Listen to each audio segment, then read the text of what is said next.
Second में हो ना, हम लोग तो कंफ्यूज ही हो रहे हैं। तुम लोग कौन से ईयर में हो? थर्ड ईयर में? तुम्हें तो पढ़ाया है क्या तुमने? नायक कौन से ईयर में? सेकंड में?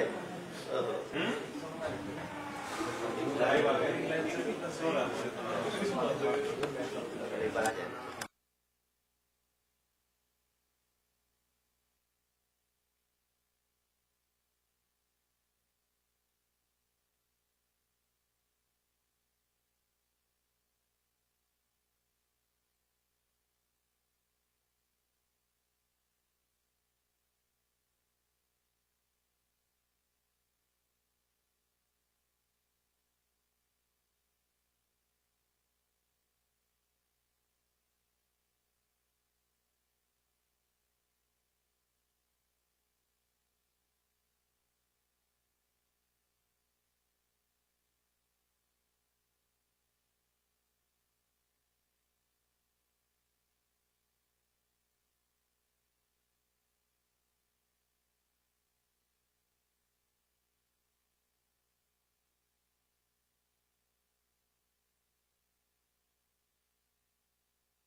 Finance Officer, staff members of BRCM.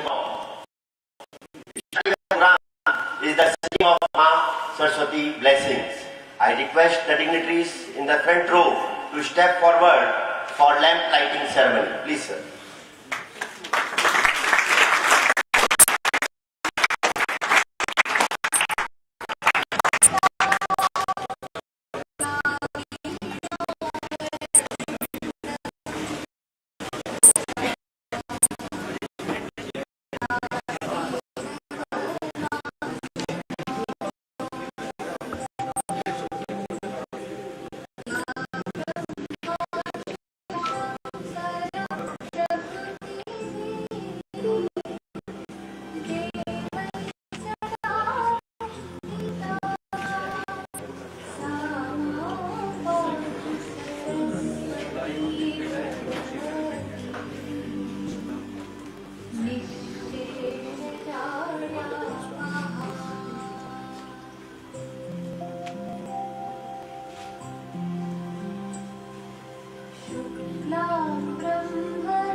Thank you, sir. In the sequence of Indian culture, we welcome our guest as we have a quotation, Atithi Devo Bhava. To welcome chief guest of today's program, I would like to request Dr. S.K. Sinha, Director BRCM Education Society, to welcome chief guest of today's program, Dr. Rajesh Kumar Bansalji, Registrar CDLU Sirsa.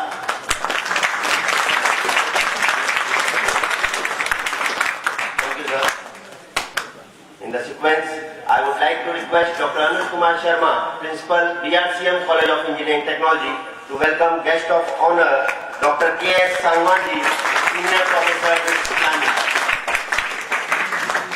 Thank you, sir. Now, I would like to request Sri Amit Foglaji to welcome Dr. S.K. Sinha, Director, BRCM Education Society.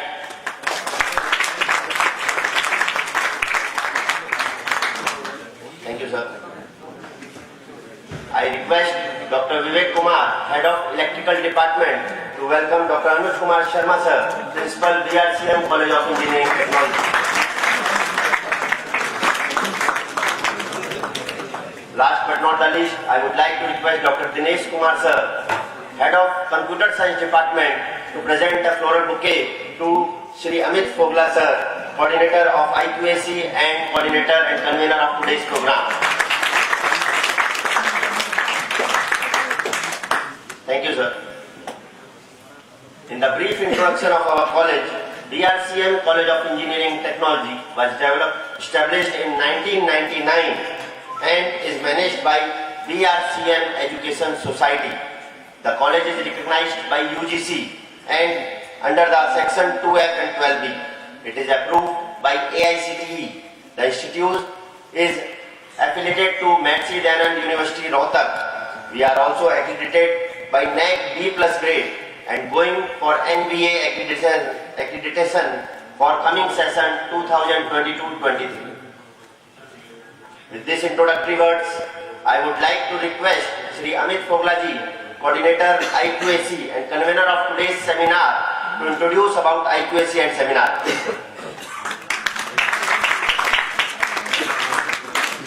Thank you, sir. Respected Dr. Rajesh Bansal, Registrar CDLU Sirsa, Dr. K. Sangwan, sir, Professor Mechanical Department, BITS Pilani, Dr. S.K. Sinha, sir, Director BRCM Education Society, Dr. Anuj Kumar Sharma, sir, Principal BRCM Engineering College, and learned delegate from Academy. Very good morning to all. As coordinator of IQAC and convener of this seminar, I welcome you all. The IQAC is meant for planning, guiding and monitoring quality assurance and quality enhancement activities of the college. It is matter of great pleasure that the Internal Quality Assurance Cell of BRCM College of Engineering and Technology organizing a next sponsored national seminar on quality improvement in technical education through outcome-based education. More than 500 participants from different states of India have registered for this seminar through online and offline mode. Objective of seminar is faculty will be able to define the course outcome, mapping to program outcome, at the end of course compute the CO attainment, PO attainment. Outcome-based education and importance of alignment of teaching learning triangle, that is assessment, objectives and instructional strategies. To understand different method and technique related to teaching, to conceptualize different taxonomies and approaches of teaching, to enable the faculty to develop and use innovative teaching methodology and instructional method, to make the teaching learning as enjoyable process through active learning methodology. On completion of this seminar, the participants will be able to computation of COPO attainment and review measurement at the end of semester, learning of course and question paper setting as per Bloom's taxonomy, teaching as per the transformation in engineering education.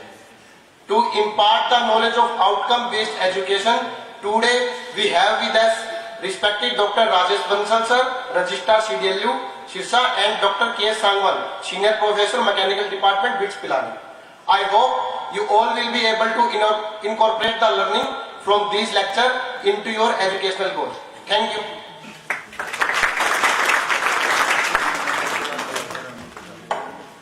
Thank you, sir, for the introduction about the seminar and IQAC.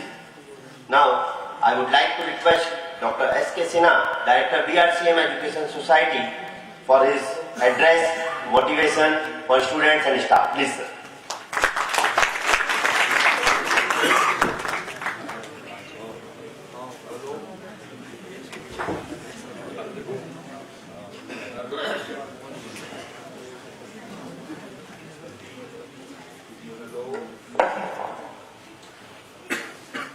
Very good morning to all of you. Honorable Chief Guest of today's function, Dr. Rajesh Kumar Bansalji, Registrar Chaudhry Devi Lal University, Sirsa. The guest of honors for today's function, Dr. K. Sangwanji, Senior Professor, BITS Pilani, Principal of GDC CET, Dr. Anush Kumar Sharma ji, the coordinator of this seminar, Mr. Amit Kumar, all the learned faculty members, those who are present here, the administrative staff of this college, and my dear students. As you all know that today we have all assembled here to have a 2-day seminar which is sponsored by NAC and which is being organized by BRCM College of Engineering and Technology. At the very outset, on behalf of the management of BRCM Education Society and on my personal behalf as a director of the group, I welcome each and everyone, those who are present here for this national seminar which is sponsored by NAC. I have been asked to say a few words, though we have got two very technical persons sitting over here on the dais who will be talking about the outcome-based education and quality improvement in technical education. I have been associated with education in different fields, not only as a teacher, but also as an administrator. And in my 36 years of career, I have also seen the progress, the growth, the changes which is happening in the field of education. And finally, we have arrived today, what we call as that what has to be done when the new education policy comes. But my dear friends here, sitting here, they are mostly students. And whenever we talk about what we call as outcome-based education, that concept has to be very clear to each and everyone, whether they are the faculty or whether they are the students. What is actually what we call as outcome-based education? Because if this clarity comes to your mind, then quality and other things automatically comes. Whenever we talk about quality-based education, the first thing you should keep in mind that quality-based education is based on an assumption that during a particular time frame or a particular session of the period, whether it is 3 years or 5 years or 6 months, you are going to make him become a master in that particular field for which you have taken a program, and the program which has been designed for you with a certain objective. And that's why outcome means we should know very clearly that what the student wants to know and whether they are able to know or not, are able to do or not. It means the very simple thing is that education, that is what we call as the outcome-based education, means at the end of the program you should know whether for the purpose which I have come, whether I have acquired the knowledge and the skill for that particular program or not. And always keep in mind, there are 4 important components of what we call as outcome-based education. If you will understand this, you can make this program very nicely. But how, why it has come, that also I would like to speak on this particular platform. The first thing is the component of that is outcome-based education. It is the program design, curriculum design. That is the first thing. And in curriculum design, whatever it is being prepared, the objective of the curriculum should be very clear to the students that during the particular time frame, what you are going to learn and what you are going to achieve. But this achievement of the curriculum has association with the second component of the that is outcome-based education. It is a teaching-learning process, teaching-learning methods. That has to be very, very clear. Why? Because when we talk about the teaching is associated with 2 important components of a teaching-learning process. That is, one is called as a teacher, other is called as a student. And when we talk about a teaching-learning process, we have to be very much clear one important thing, that a teacher must know that whatever the theory, whatever the technical aspect which he is adopting, he is doing 3 important things, and he has to know about the student whether the knowledge which he is giving. First, what is that? The student receives the knowledge, then he processes the knowledge, and then he has to retain the knowledge also. And in this process, being an educationist, I always say that the teacher who is in the class, he has to adopt a proper innovative technology of teaching so that the student, whatever the teaching stuff is being given, it is being acquired, processed and retained by the students. And the third important thing in this is what we call as evaluation and assessment. And evaluation and assessment means what? Evaluation of what? In teaching learning process, it is a learning process. And when I say always, generally we say that evaluation means what? He is coming and giving exam, we are assessing, giving number and that. No. Learning has got 3 aspects. So we have to evaluate for what? For learning, of learning and as learning. If you will understand this concept, you will be clear in understanding. And the fourth important concept is what? There has to be a continuous monitoring of the quality as well as the process of the ongoing process. Now you will ask me that, yes, why I am saying this, why this outcome-based learning came and how the quality. Because there is a saying that, yes, when we talk about the outcome-based learning, then we directly look into what we call as continuous improvement of quality.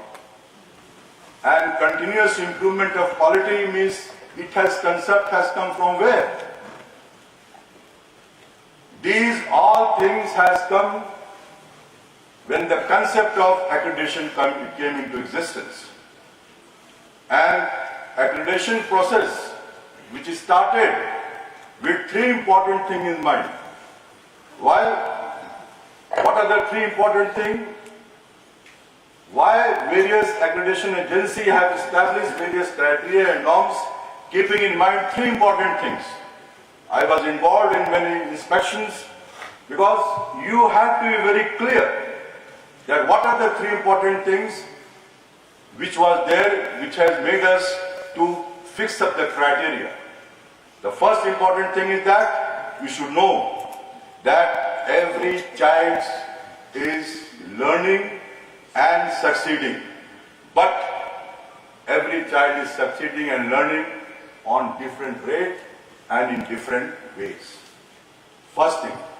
Then each student's success always what we call as breeds for the success of other students or for more success also. And the third important thing in this, we are all in the education institution.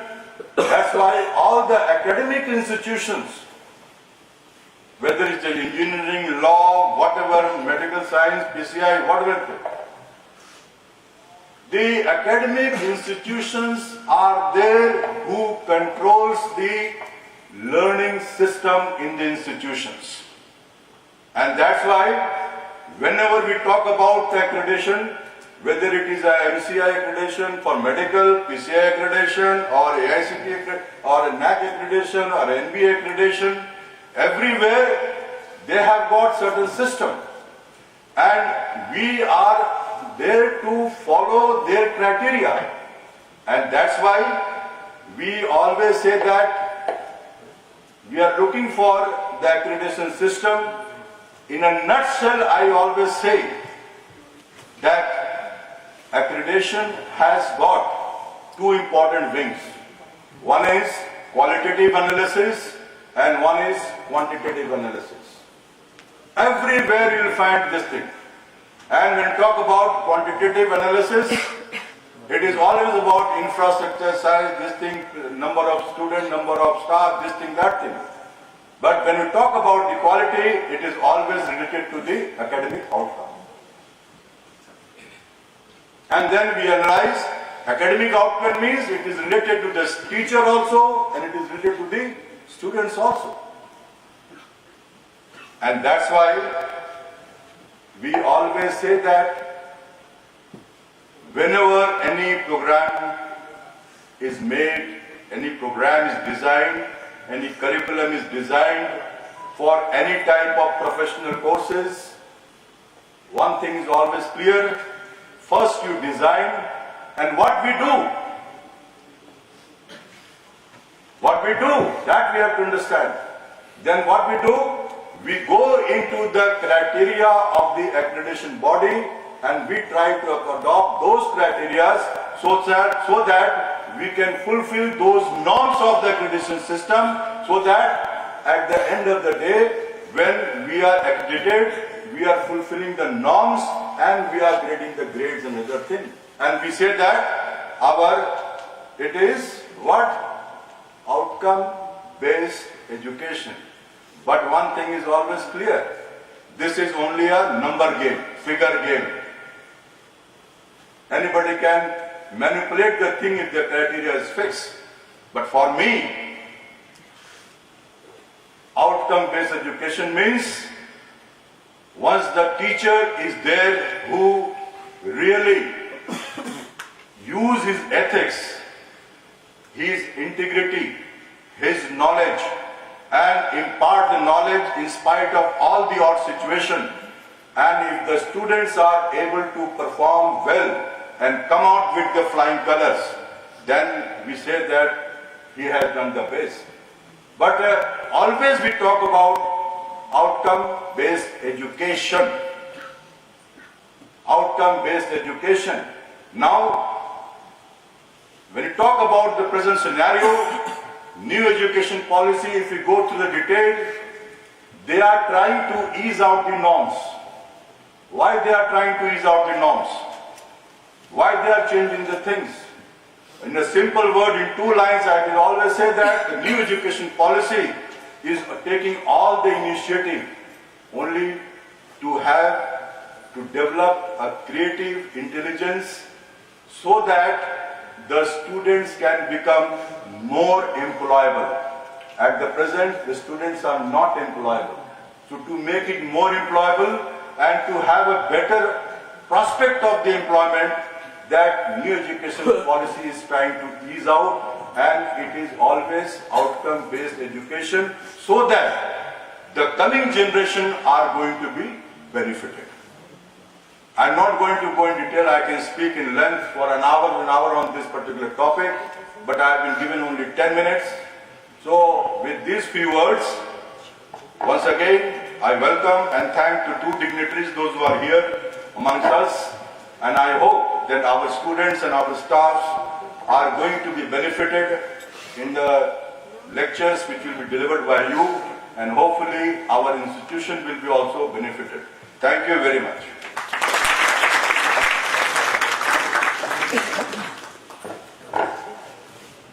Thank you, sir, for very informative introduction about today's seminar.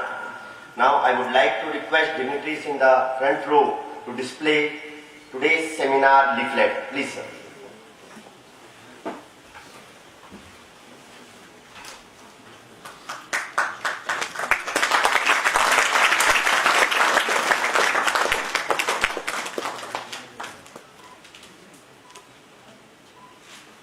Thank you, sir. Now, I would like to request Dr. Anuj Kumar Sharma, sir, Principal BRCM College of Engineering Technology, for an introductory speech of our chief guest. Please, sir.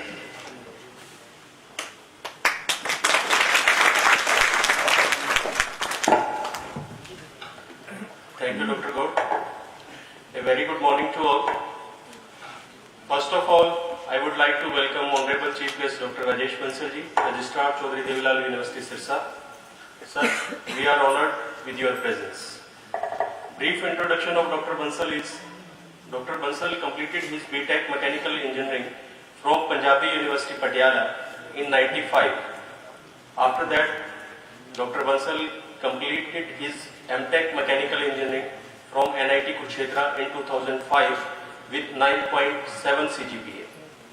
After that, sir joined PhD in Mechanical Engineering at the same institution, that is NIT Kurukshetra, and completed in 2015 with the title that is a CAD paradigm for geometric modeling of thin components.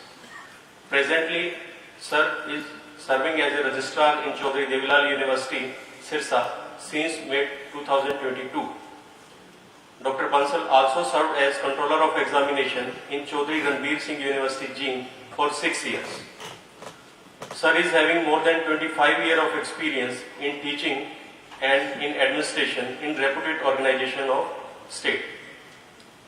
Dr. Bansal also published more than 50 research papers in national, international journal and conferences. Sir also delivered 19 keynote addresses in international conferences and seminars at Tier 1 institution. Sir is also lifetime member of ISTE. Now, I would like to invite Dr. Bansal on stage for his keynote address. Sir, please.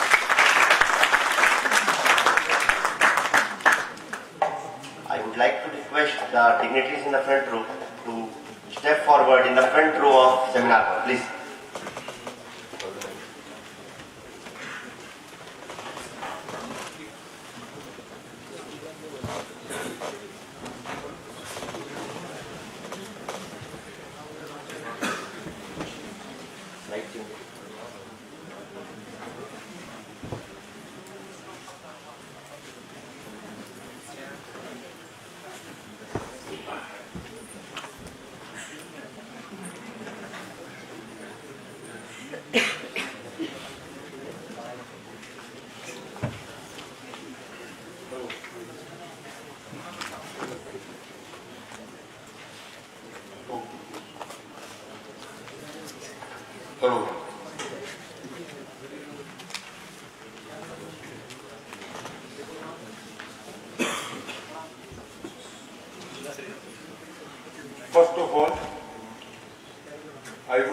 to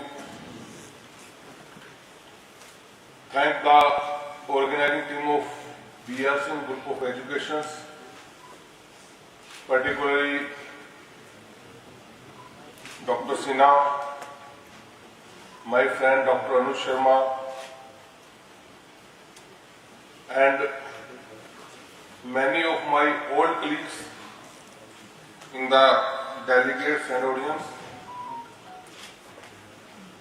Professor K. Sangwan from BITS Pilani, and my dear friends, a very good morning to all of you. So before starting my keynote address or presentation, as Professor Sinha talked about MEP 2020, I just want to know what is the basic main one difference between new education policy and the education policies we are following so far. The main difference is the new education policy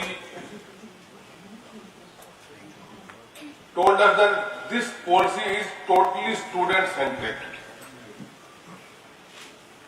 And before that, the education policy we are following or methods we are following, that is totally teacher-centric. So, it is not only to make student employable only, but to develop his all-round personality, to make him good human being, to make him job creator also. So, when we talk about outcome-based education, so first thing we require is outcome-based curriculum. Then we come to the teaching methodology. So for that, UGC has taken initiative and he has issued the guidelines related to learning outcome-based curriculum framework. Most of the university has already adopted it and many are in process of adopting the LOCF for curriculum design. Okay, you are a college or a group of college and you are not so much involved in curriculum design, but I think most of your teachers are going to involve in curriculum design when you get autonomous status or a university status. So before starting to innovative teaching, I will talk about LOCF first.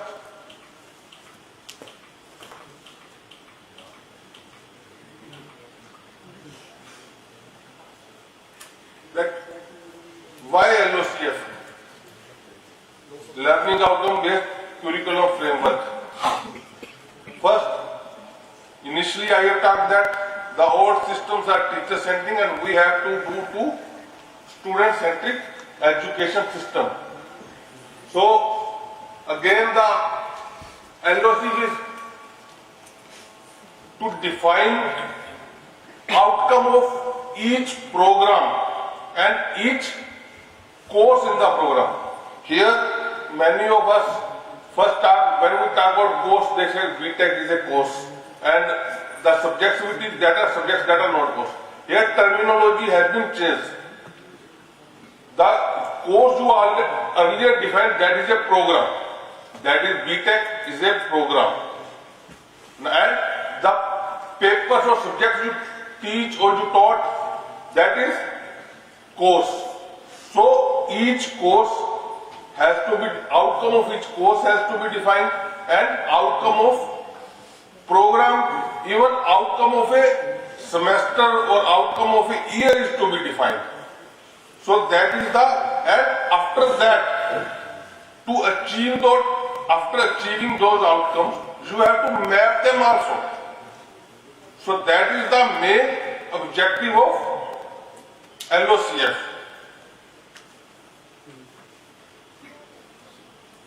Aims of LOCF, again, improve flexibility of learning, teaching learning innovations, continuous teaching learning improvements, assessment of students at various levels, formative assessment, we have earlier applied in the CBS system also. Then periodic review of student performance, evaluating program learning outcomes, evaluating course learning outcomes, maintain highest standard of education, create an environment of global competitiveness. What are the key outcomes of LOCF? 5 key outcomes: graduate attributes, qualification descriptors, program outcomes, course outcomes, and program specific outcomes. So first, graduate attributes, disciplinary knowledge. So you are doing a BTech program degree आप ले रहे हो, तो उसकी क्या आपके knowledge आपको क्या है कि उसके बारे में आपको क्लियरली डिफाइन करना पड़ेगा. Second, communication skills to develop critical thinking, problem solving, analytical reasoning, research relating skills, teamwork and time management, scientific reasoning, reflective thinking, self-directing learning, digital literacy, multicultural competence, moral and ethical values, leadership readiness, and lifelong learning. These are the attributes of your graduate program. वो you are doing a UG program, तो उसके क्या क्या आपके attributes होने चाहिए. तो these are few of these. You may add other attributes also. These are attributes defined by the UGC. Qualification descriptors. आपकी एक क्वालिफिकेशन होगी, आप कहते हो कि I have a UG degree in engineering or I have UG degree in economics. So what will be the descriptor of your qualification? It is not only that you are a BTech or you are a BA or you are a BSc, but these parameters, your knowledge, that will describe your qualification.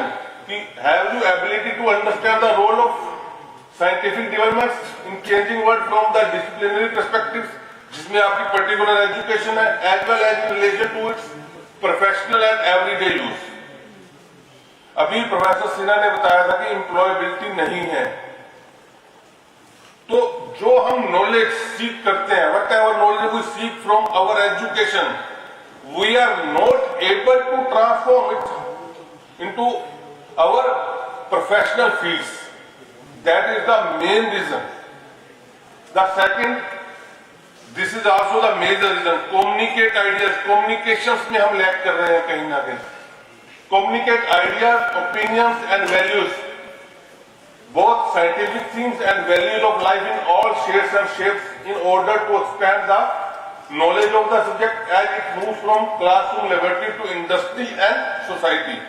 Classroom में ले लिया आपने, laboratory में ले ली, तो क्या उसको आगे आप communicate कर पाए, ट्रांसफर कर पाए आप इंडस्ट्री में, या आपने जिसमें लाइफ एरिया में आप गए. Demonstrate the ability to share the results of academic and disciplinary learning through different forms of communication such as essays, dissertations, reports, findings, notes, seminars, etc.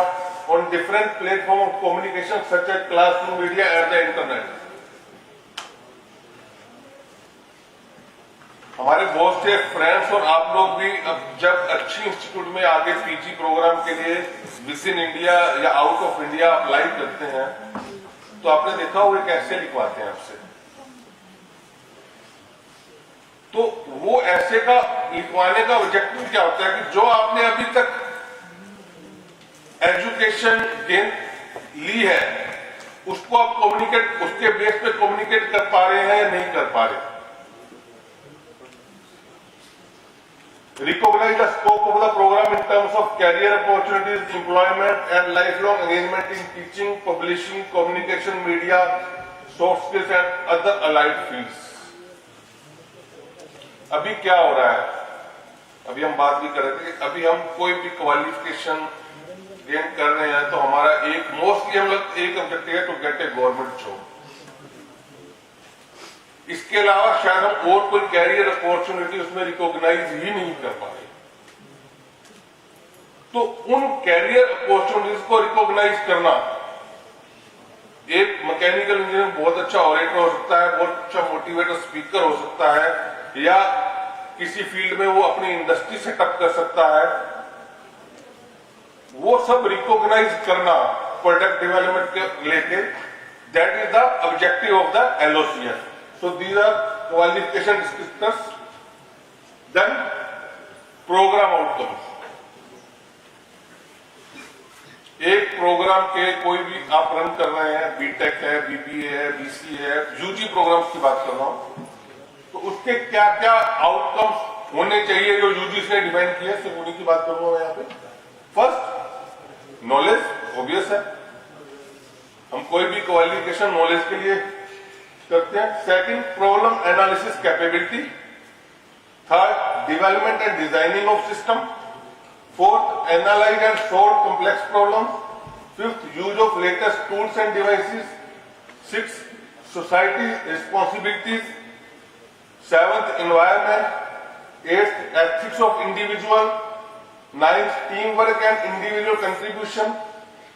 10th, communication. 11th, finance and management of project. 12th, lifelong learning. These are the 12 objectives defined by the new education policy for a program, education program.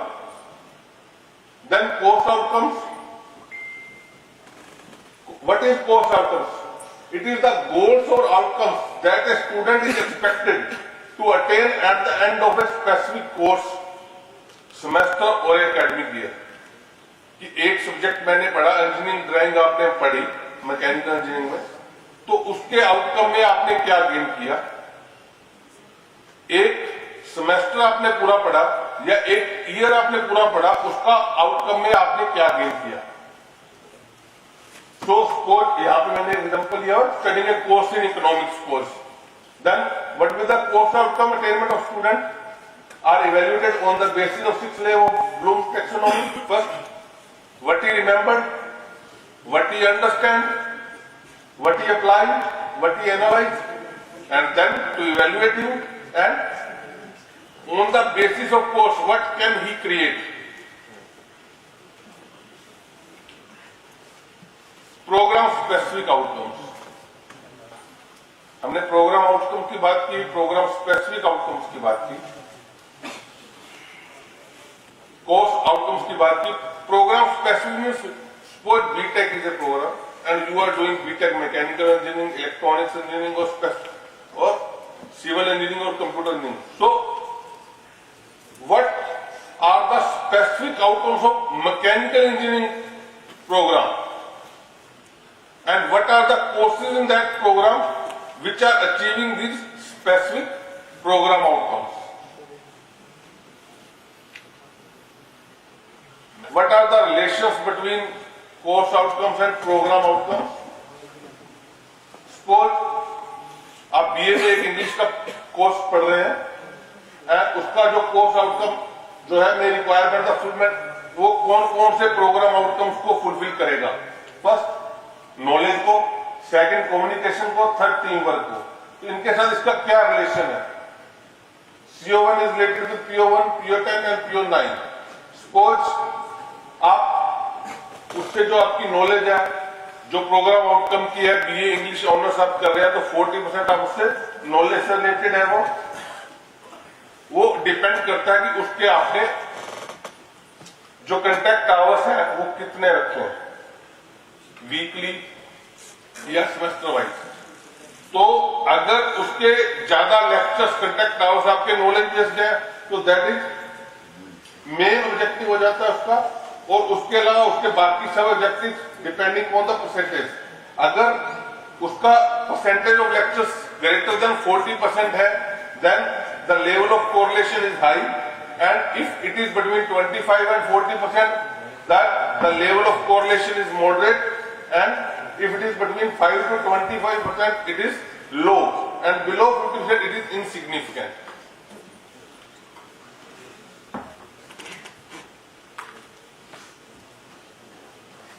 So what are the again LOCF कि बच्चे ने क्या सीखा है, कौन कौन से parameter उसके प्रोग्राम के उसके आए हैं, उसने गेन किए हैं, that is again and that is evaluated.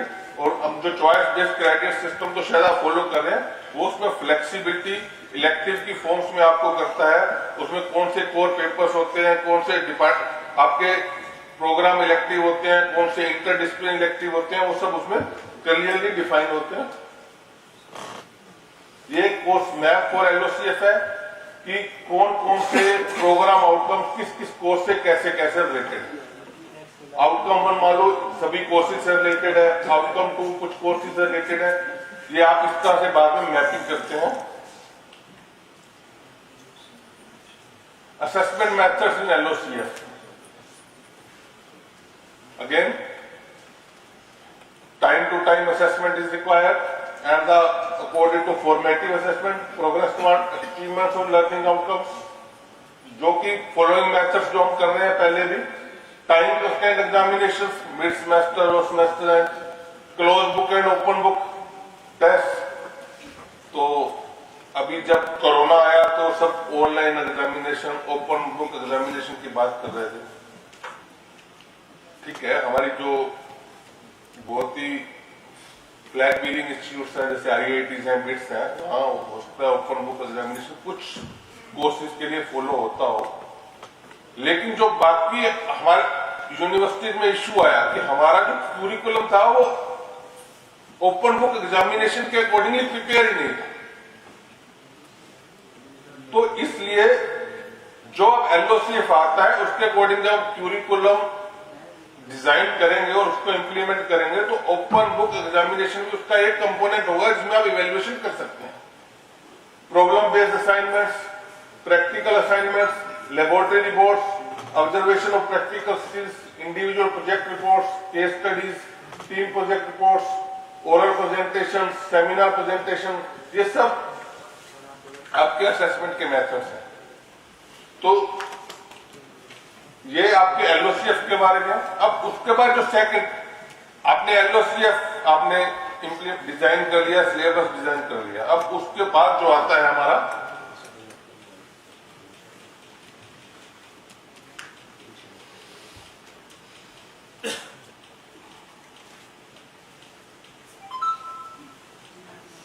innovative teaching methodologies or strategies.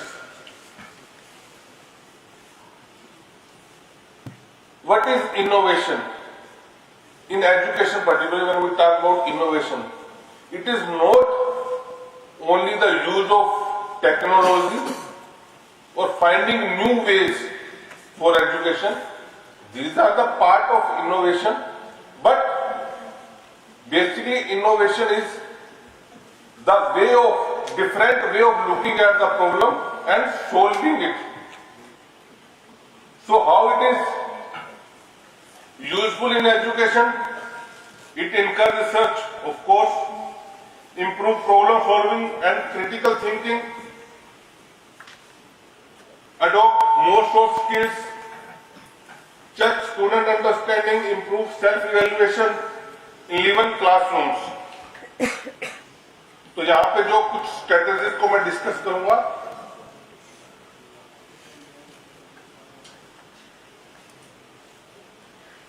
Cross over teaching, teaching through smart boards, ये आप सब फॉलो भी कर रहे होंगे, teaching through flipping classrooms, teaching through collaborations, teaching through cloud computing and virtual reality, these are basically technology based. First, what is cross over teaching? ये हम सब करते हैं लेकिन पता नहीं है और इसको फॉर्मुलाइज करने की जरूरत है। It does not include any technology. Learning happening through learning clubs, trips to museum, industry at specific places and exhibitions. Link the education content with the experience that the students are having. The classroom discussion through field trip notes, photography projects and other group assignment related to the trip. Suppose again you are student of either BTech, mechanical engineering, computer science or electrical engineering, and you visit a power grid. Look about there you talk about and look at the various transmission systems of electricity. And then you come to the class and discuss about that, and your curriculum is related to that. तो एक class में simple एक lecture से या एक diagram देखने से जो नॉलेज गेन करेंगे, या एक आप ट्रिप से जो आप ग्रिड पे जाके आए हैं, उसके बाद क्लास में आके डिस्कशन से जो नॉलेज गेन करेंगे, which will be more powerful or more effective. Of course, that is what is after the visit. So that is basically crossover teaching, कि हम फील्ड में जाके उन चीजों को देखें और फिर उनको क्यूरिकुलम हमारा उनसे जुड़ा हुआ हो उसको हम स्टडी करें. ये वो जनरल वही सारी चीजें हैं कि remember, understand, apply, analyse, evaluate, create. After that smart boards. This is pure use of technology where you use a smart board in the classroom, and you here the interaction level increase. आप simulations के through और visuals के through students के साथ interact कर सकते हैं और स्टूडेंट टीचर्स के साथ इंटरेक्ट कर सकता है. तो इससे क्या है कि जो आपकी लर्निंग है वो इंप्रूव होती है. Flipping classrooms. अभी 2-3 दिन पहले ही यूजीसी ने इनोवेटिव टीचिंग मैथोडोलॉजी के ऊपर एक ड्राफ्ट इशू किया है. उसमें भी उन्होंने फ्लिपिंग क्लासरूम्स को काफी importance the. What is the flipping word, you all understand कि जो क्लासरूम को टीचर से फ्लिप करके स्टूडेंट्स पे लेके जाना है आपको. That is the main objective of flipping classrooms. ठीक है, कि जो आपका लर्निंग का होना है, पहले तो जो टीचर ने पढ़ा दिया, टीचर ने कह दिया, हम सब ने स्टूडेंट्स ने सुन लिया, वो ही है. नहीं, अब जो लर्निंग है वो स्टूडेंट्स पे ट्रांसफर हो रही है. कैसे? टीचर का रोल सिर्फ रिसोर्स प्रोवाइडर का. वो पहले आपको रिसोर्स प्रोवाइड करेगा. आप बिफोर द लेक्चर आप अलग अलग तरीके से अपने घर पे विजिट से या उससे उसको स्टडी करेंगे, उसमें गैप ढूंढेंगे, अपनी थिंकिंग को इन्वॉल्व करेंगे, अपने पीर ग्रुप के साथ बैठेंगे और दोबारा जाके क्लास में डिस्कस करेंगे. ठीक है, तो higher using various tool of technology student are encouraged to construct knowledge. As a mechanical engineer teacher मैंने आपको कह दिया कि मैं आपको मैन्युफैक्चरिंग प्रोसेस कल के लेक्चर में पढ़ाऊंगा, तो और उसमें ये एरियाज हम कवर करेंगे. तो आप पहले डिफरेंट सोर्सेज से उसकी नॉलेज इकट्ठी करेंगे. मतलब एक दिन नहीं, एक वीक पहले बताना, प्लान करना होता है, minute to minute program plan करना होता है, तभी ये इंप्लीमेंट हो पाती है. तो उसके बाद अगर हम क्लास में उसको पढ़ेंगे आकर, तो उसका जो इफेक्ट आएगा वो ज्यादा आउटकम बेस्ड होगा. तो एक तरह से एक इंडिपेंडेंट लर्निंग है. ट्रेडिशनल क्लासरूम वही है जो आप करते आए हैं. फ्लिप क्लासरूम में क्या है? Instructor record the chef lecture outside the class.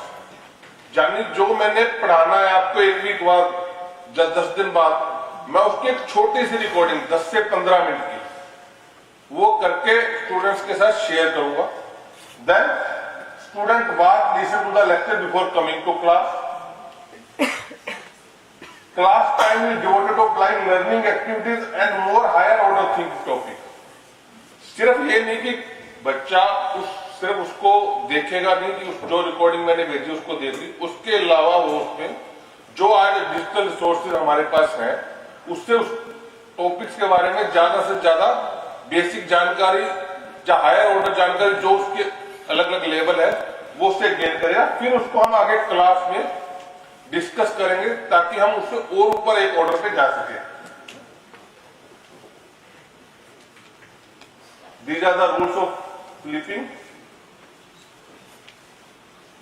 इसमें क्लासरूम जब हम करते हैं तो इसमें क्विजिंग का, प्रॉब्लम सॉल्विंग का और other active learning activities forcing student to retrieve, apply and extend the material learned outside of the class. उनको हम लेते हैं। जब ये हम करते हैं और उस वक्त हम स्टूडेंट्स को इंसेंटिवाइज करना जरूरी है in terms of grades, internal evaluations, तो वो ताकि स्टूडेंट्स मोटिवेट हो कि अगली बार वो दोबारा जब क्लासरूम में है तो वो और उस पर एक्टिव होगा। और द इन क्लास लर्निंग, इसमें सबसे बड़ा जो खतरा है वेस्टेज ऑफ टाइम। अगर कुछ प्लान नहीं है तो फिर तो होता है वो जो डिबेट्स या टीचिंग हो वो कहीं जाए ना। तो इसको मिनट टू मिनट हर एक लेक्चर को आप लेक्चर में मिनट टू मिनट प्लानिंग आपकी, कब क्या होगा, किस विषय पे डिस्कशन होगा, कैसा होगा, वो प्लानिंग बहुत जरूरी है। अदरवाइज इसके ऑब्जेक्टिव आप अचीव नहीं कर पाओगे। डिजाइनिंग में इसको फर्स्ट जो आप वीडियोस और रिकॉर्डिंग्स भेज रहे हैं उसको छोटा रखेंगे, बहुत लेंथी। कभी भी आप अगर आधे घंटे का वीडियो किसी को भेजो कोई उसको पूरा नहीं देखेगा, ठीक है। Give student the opportunity to gain first exposure. वो जो आप भेज रहे हैं वो सिर्फ just exposure of the class है, ताकि उसको पता लग जाए एक बेसिक आइडिया, वो मेंटली क्लास में उस तरह से प्रिपेयर होके आए। ऑडियो वगैरह की क्वालिटी प्रॉपर होनी चाहिए। प्रॉपर इंसेंटिव्स हम ऑलरेडी डिस्कस कर चुके हैं। Facilitate active learning activities in the class, जैसे group discussion, problem based learning activities. Again assessment is centre to flip learning. आप असेसमेंट भी करेंगे तो आप ये भी करेंगे स्टूडेंट को सेल्फ इवेल्युएशन के लिए, असेसमेंट के लिए, या उसके पीर ग्रुप को एक स्टूडेंट दूसरे स्टूडेंट की इवेल्युएशन कर रहा है, and so on. Teaching through collaborations. जब हम कोई प्रोजेक्ट्स की बात करते हैं, सर्च की बात करते हैं, तो कभी कुछ भी इंडिविजुअल का काम नहीं होता, वो कोलैबोरेशंस का काम होता है। हम कहते हैं प्रोजेक्ट्स के लिए कोलैबोरेट करते हैं, सर्च के लिए कोलैबोरेट करते हैं, सर्च पेपर्स के लिए कोलैबोरेट करते हैं। तो वो कोलैबोरेशन डेवलप क्लासरूम से होगी पहले। जब हम बच्चों को छोटे छोटे प्रोजेक्ट्स ग्रुप्स में देंगे, इंडिविजुअल की बजाय, पहले छोटे ग्रुप होंगे फिर बड़े ग्रुप होंगे, तो जब आप टीचिंग को कोलैबोरेशन के थ्रू करेंगे स्टूडेंट्स के साथ और ग्रुप्स में करेंगे, तो बाद में जब बच्चा प्रोग्राम करके जाएगा या प्रोग्राम के दौरान जब फाइनल ईयर या थर्ड ईयर में आएगा, तो वो जो बाहर से प्रोजेक्ट्स उसको मिलते हैं वो कोलैबोरेट कर पाएगा, टीम वर्क करना सीख पाएगा। तो ये बहुत जरूरी है। कोलैबोरेशन अलग अलग टाइप की हो सकती है, रेगुलर कोलैबोरेटिव, ओकेशनल कोलैबोरेटिव। तो ये आप डिपेंड करता है आपके प्रोग्राम आउटकम पे और कोर्स आउटकम से। कोलैबोरेशन आपको उसमें फ्रीक्वेंटली करनी है, छोटी करनी है, या रेगुलर पार्ट है, वो सब आपको प्रोग्राम आउटकम्स पे देखना है।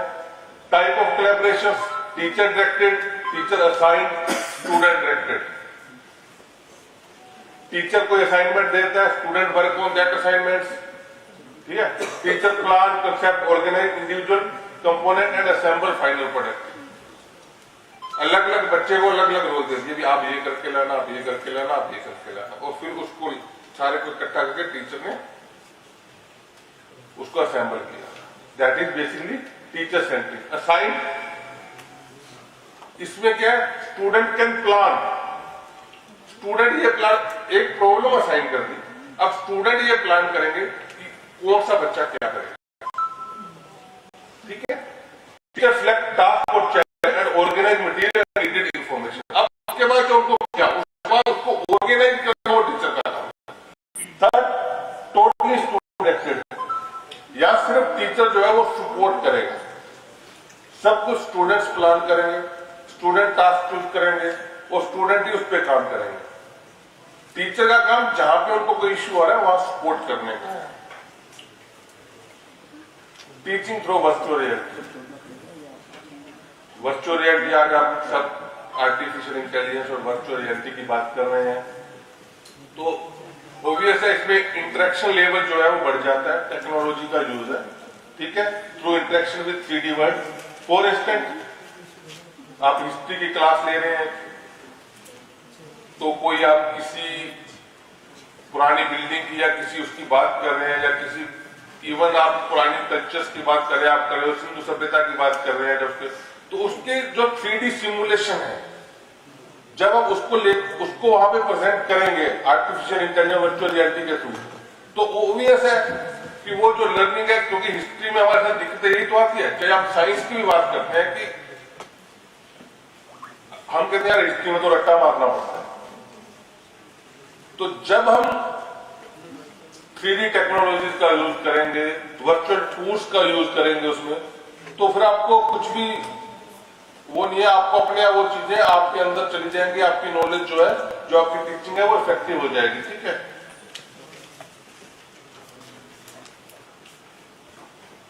Three D printing technology school में, या मैं देखा था आर्किटेक्चर के स्टूडेंट है, या पहले हम मॉडल बनाते क्ले मॉडलिंग करते थे, या सिर्फ जो सेक्शन थे, मालूम है एक मेडिकल स्टूडेंट है, हार्ट का एक सेक्शन देखना है, तो वो सिर्फ डायग्राम्स का यूज होता था, या फिर एक तरह सिंपल एक प्रेजेंटेशन हो गई या एक वीडियो हो गया।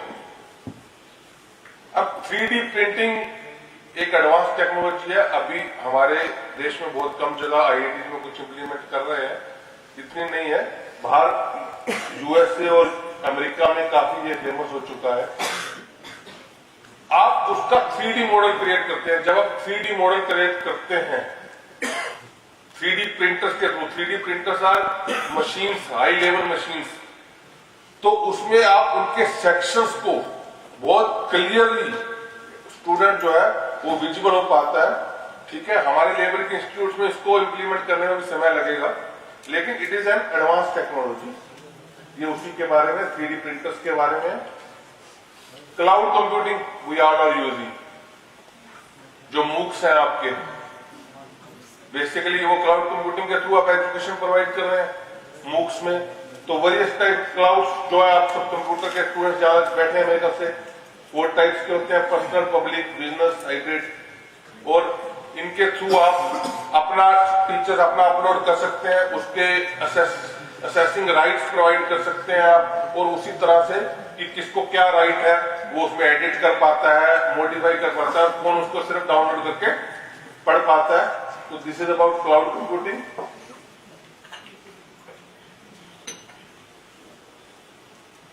अपकमिंग मेटावर्स, अभी कुछ IITs ने कन्वोकेशन कोरोना काल में की थी और लग रहा था कि एक्चुअल हो रही है। तो इसमें तो आप देखो, मान लो आप जहां काम कर रहे हो और आपको नासा की लैब में, स्पेस में आप काम कर रहे हो, नासा की लैब विजिट करनी है और आने जाने का समय और वो हो सकता है फिजिबिलिटी ना हो, या कहीं भी कोई भी एडवांस लैब, हम अपने देश की बात करें कि आप एक BRCM बैठे और आप बिट्स की लैब में जाके बच्चों को कुछ करवाना चाहते हैं, लेकिन फिजिकली जाना पॉसिबल नहीं है, और इतना तो उसमें आप मेटावर्स आने वाले 5G आपकी इंटरनेट की बैंडविड्थ आ जाएगी और उसके बाद इसका यूज बढ़ जाएगा।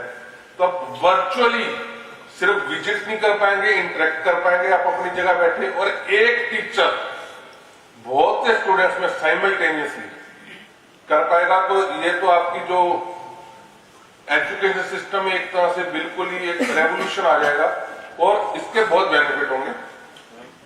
ये एक मेटावर्स का एक मैंने फोटो दिखाया हुआ।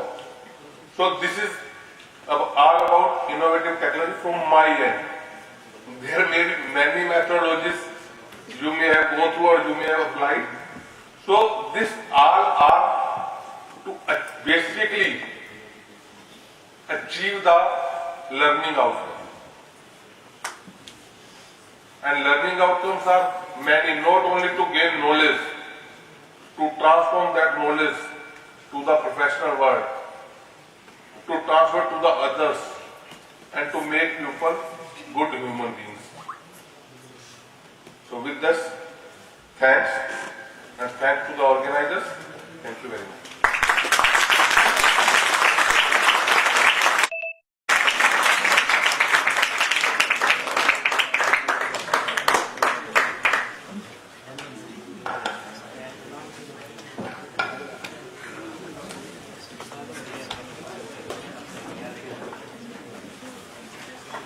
Thank you, Dr. Bansal, for very informative session, for his keynote lecture. A big round of applause to the registrar.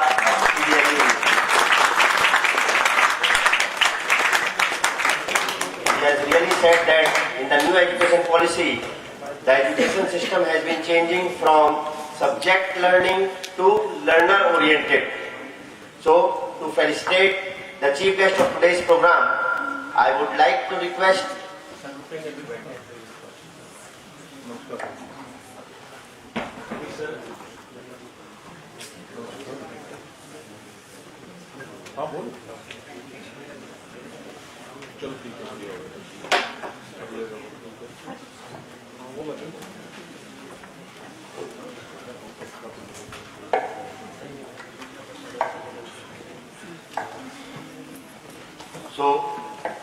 for the second keynote lecture, I would like to request Dr. Anuj Kumar Sharma sir, Principal BRCM College of Engineering and Technology, to introduce the guest of honor of today's program. Please, sir.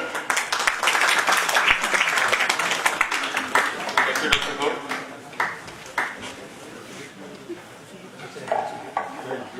I would like to welcome Honorable Guest of Honor Dr. K. Sangwanji, Senior Professor, Mechanical Engineering Department, BITS Pilani. Sir, we are very fortunate with your kind presence, and the brief introduction of Dr. Sangwan is... To do that, you need to be online. Dr. Sangwan completed his BE and ME, that is Bachelor of Engineering and Mechanical Engineering from Punjab Engineering College in 1989 and ME in Mechanical Engineering in 92 from same Punjab Engineering College. Dr. Sangwan completed his PhD Mechanical Engineering from BITS Pilani in 2003. Dr. Sangwan serving in BITS Pilani since July 97. Sir completed 11 sponsored projects and 2 projects are in progress. Sir published 4 books, 5 technical magazines, 18 book chapters, 119 publications in reputed journals and 54 publications in peer-reviewed international conferences. Dr. Sangwan supervised 22 scholars at the level of PhD and postdoc. Sir delivered 26 keynote lectures in NIDDR Chandigarh, MNIT Jaipur, NIT Jalandhar, PAC Chandigarh, GJU SNT Hisar and various Tier 1 institutions.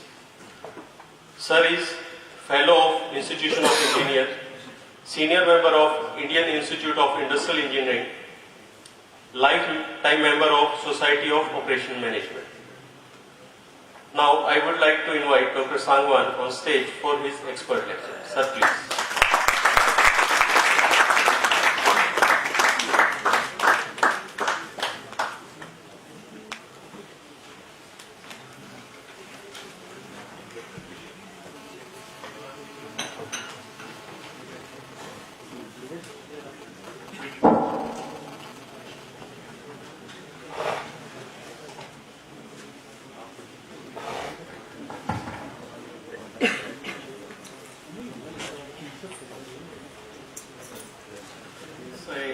Very good morning. First of all, thank you very much BRCM, Professor Anuj Sharma and Amit and Dr. Sinhaji for inviting me here. Also thanks to Professor Bansal. He has given a very good presentation and I am personally thankful to him for giving detailed discussion on outcome-based methodology. So now my work will be less. I can quickly finish and I won't be between you and your lunch. So I will finish it quickly. And thanks Amit for a nice introduction. So like going through effective skill development. So what Professor Bansal has given a detailed is an administrator. I am not an administrator. I am a teacher. So this will be my teacher perspective. He has given us an administrator perspective. So let's see what is the difference. So I will walk through these things like background, what is the need of skill development or what is the need of out-based technology. That what are the 21st century competencies? We are talking about NEP, we are talking about new things. So what is required for the students in the 21st century? And more than that, what are the teaching and teaching methodologies? Of course, that's Professor Bansal has discussed. Engineering graduate skills. What are the engineering graduate skills required from different perspectives? And I will be discussing more about experiential learning methodology. One of the methodologies with Cobb's learning theory and problem solving skills, and a case study of IIT Delhi and BITS planning, and for instance.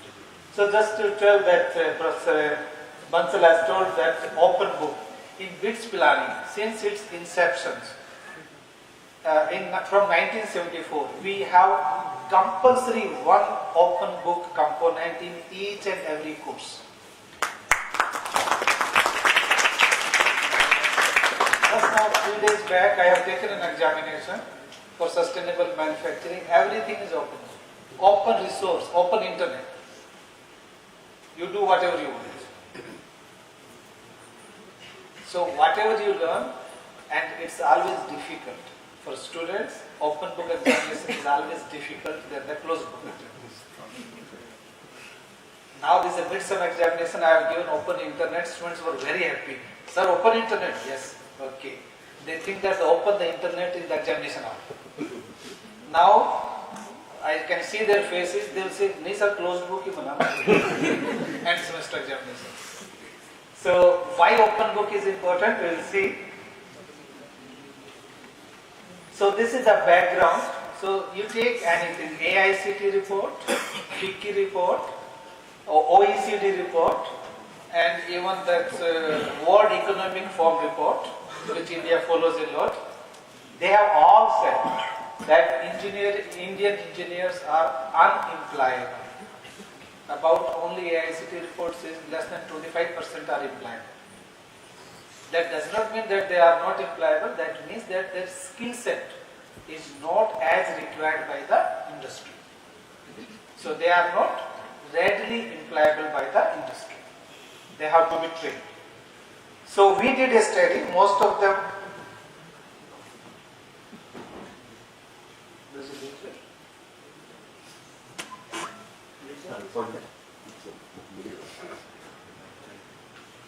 So there is a study, we did a research and we found from the industry, one of the German students, I have a German collaboration for the last 13 years. So one of the German students, he went to the various industries in Pune and Delhi.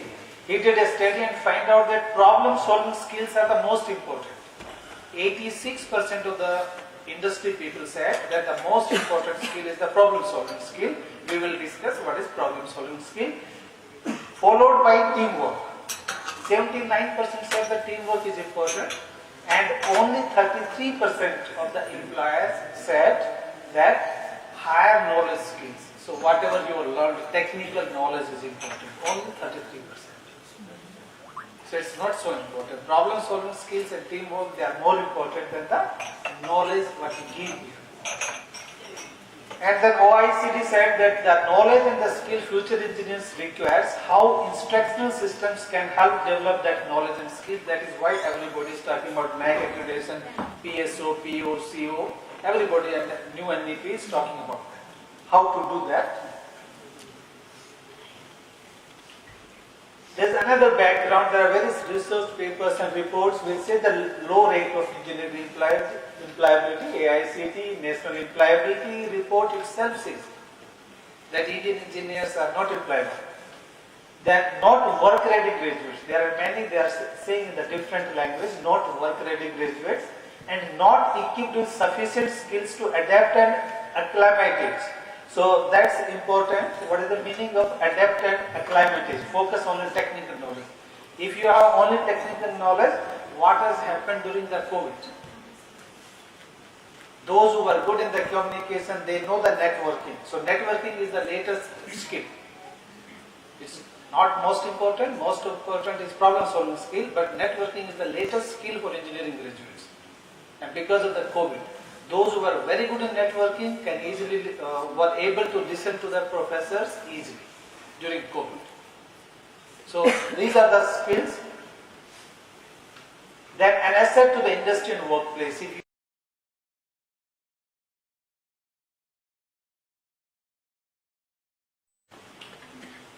So need of an evolving engineering education system. So we have published some papers in this. So what is the need of evolving education system? NEP itself, paradigmatic change in the engineering education. So there has been a pragmatic change, a shift from the more technical knowledge to transversal competencies. So many of the students are here. So many a times you have given Viva OC, you have given interviews also if you are final for your this thing. So those who with 70% marks, they fare better than those who have 90% marks. Did you ever realize why does it happen? Did you realize? Because you are not effective communicator. You know the things, but you can't communicate it properly. So 70% or which is better, 70% or 90%?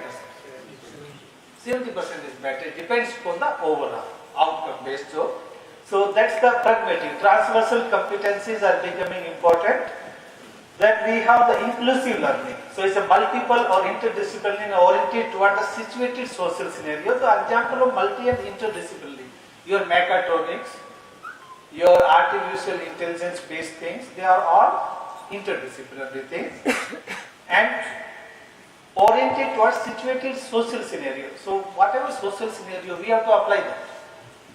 Many times says that this student is very intelligent, but he can't, people don't hire because you don't change. You have to change to the social situation. The example is same, like COVID situation. It's not a classroom, you have to change. You have to different. Those who were able to change quickly got more things than progressive vision. It's a learner-centric, what Professor Bansal has told, it's a learner-centric, teachers. I don't think the learner-centric is a good thing. It's more work for you. Students don't like. And it's easy to say, but students don't like. Learner-centric means you are providing scaffolding. We are saying that learn 2, 3, 4 table, we have 7, find out 5 yourself. Nobody wants to do. अरे sir ने ma'am ने तो बताया नहीं 5 का table exam में कहाँ से आया? So we only provide, the teacher provides scaffolding, then you have to ask question. You have to learn yourself to be learner person. Then another example is that for learning progressive vision, competency based learning environment. You have a competency, change in the different environment. 2 examples is like Chanakya. And you know Chanakya wanted to make Chandragupta Maurya as the king. So he was not able to, he was telling what should be the strategy. So do you know, I don't know whether it's true or false, but that's on internet you can find. So once he was moving through a village and he saw that one mother is serving khichdi to his son, who was a small son. So immediately she put like clarified butter in that at the center of the khichdi, and then he put his hand and it was hot. So his mother scolded him and said that I have told you, don't eat at the center. Start eating from the outside. Because it's not so hot. It's cold from outside. And moreover, by the time you will reach at the center, it will be still warm to eat. So Chanakya thought, oh, this is the strategy. What strategy? Same thing. Different situation. Nothing to do with the king making. He applied the same competency on the learning into the king making. So he thought, this is the king at the center, I should not attack him directly. So they started attacking those people who are on the outer periphery. Slowly he attacked and eliminated all, and he made the Chandragupta Maurya as the king. So then another competency which is really related with the physics and engineering is Birbal and Akbar. So once, that's very everyday. So once Akbar got a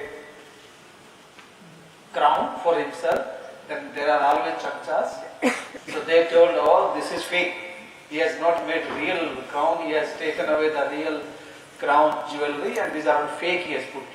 At that time there was no test. These days we have test, technical test.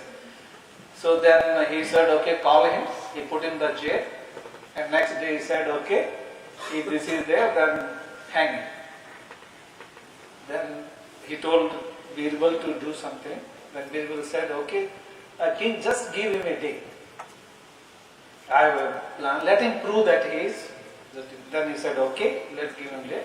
Then told king, you ask all the jewelry, raw jewelry again, and ask him to make a new crown. So he made a new crown in the night. Next day Birbal said in front of Akbar, okay, sir, put both in the water. So they put both in the water and then what happened? Archimedes principle. If they are same material, Archimedes principle, the level of water will be same. So he saved him. So these are the application of learning into different situations. So lifelong learners, this is everybody talking about. Just last September I attended a conference in Spain. That is the CET, European Union Conference of Engineering Education. Everybody is talking about lifelong learning these days. So collaborative learning and working environment. Change in the collaborative learning, as Professor Bansal said, there is a collaborative learning. It's one does not 2, 1 plus 1, it makes 11. If you do the collaborative. Because these days technology is changing very fast. If one person has a technology, I have another technology, quickly we collaborate, we can do many more things. Instead of I learning the other technology and he learning my technology, takes a lot of time. The need of the workplace, the another thing, all engineering education is based on the industrialization. We know the 4th industrial revolution. All engineering education has followed the industrial revolution. So there is a 4th industrial revolution. So our new education system also has to change. Engineering education. So that we call the 21st century education. And that's the futuristic. And so what is that? This is the competencies of a 21st century learner. He or she should have these competencies. So a self-directed learner. So as told by Professor Bansal also, after they are same thing, but it's different thing. Learner, self-directed learner. You have to learn. You have to direct yourself what you want to learn, how you want to learn. All young students, they know what they want to do. They never listen to teachers, they never listen to their parents also. Because it's the internet, you are as experienced as your parents and teachers. More thing that's an innovator. All are innovators. You should innovate at the end. If you want to do this thing, you have to be innovator. Otherwise, behind self, financially and economically literate. If you don't know about money, you can never be successful. Yes or no? So always do some economic course or finance course where there is money these days. So information and media literate. Information is average, Guru Baba is there, but you should know how to get the information. There is little bit difference between information, knowledge and wisdom. Information is what is available, knowledge is what you are, how you apply the information into subject specific. Wisdom is that how do you use that knowledge in the different environment as used by Chanakya and Birbal. That's wisdom. That be a collaborator, be a critical thinker, critical analysis. We'll discuss during the evaluation how you have to critically analyze. Knowledge is not important. Whatever you are learning today, after 2 years that will become obsolete. Yes or no? There may be new programming, C programming, when we were students, Fortran programming. After that C, C++, nobody work on C++. You have to write such a big program. Everybody is writing Python program, so much. So new programs will be there. What is important? You should know how to learn the new program. That's important. That's called critical thinking. How to evaluate critically. And should be a problem solver. So a problem solver is one who can solve the problems which are ill structured. Which are not well structured, you don't know what is there, so that's the problem. So you go to Bhiwani from here, you know there is a bus, the bus fails in the way, what to do, that is problem solving. That you should know, oh BRCM की bus fail होगी मैं अब क्या करूँ? That you should know. Problem solving means you should know what are the other routes, what way. Always the problem solver, civically engaged. Everybody has to engage in civic sense. If you don't have civic sense, you can't rise too much. Don't throw your litres, your thermocol cups and everywhere from the bus side में. किसी के मुंह पे लगे, गाड़ी पे लगे, कुछ लगे. Don't do that. Everybody has to be civically engaged in the future and think always of environment. Let's not waste. At the end, this will be a learner. Look like a learner will be like this. ICT and technological expertise, information communication technologies, innovativeness will be inside inbuilt. Confident communication. Unless you can communicate, you can't put your knowledge to work or knowledge to wisdom. Quick learning. You should have to learn that quickly. Then self-development. Never wait for the teachers to teach you. You should plan your thing. At the beginning of the semester, you have your handout, everything. That is why these PSO, POCOs are there. Yes, some of the things the government has done very rightly at the beginning because they know the students are smarter now. So they know how to learn. Teacher is not the only from where they are learning. There was a time where teacher was the only person who can provide you the knowledge. Now you have Google, you have so many other sources, books course. So you have to be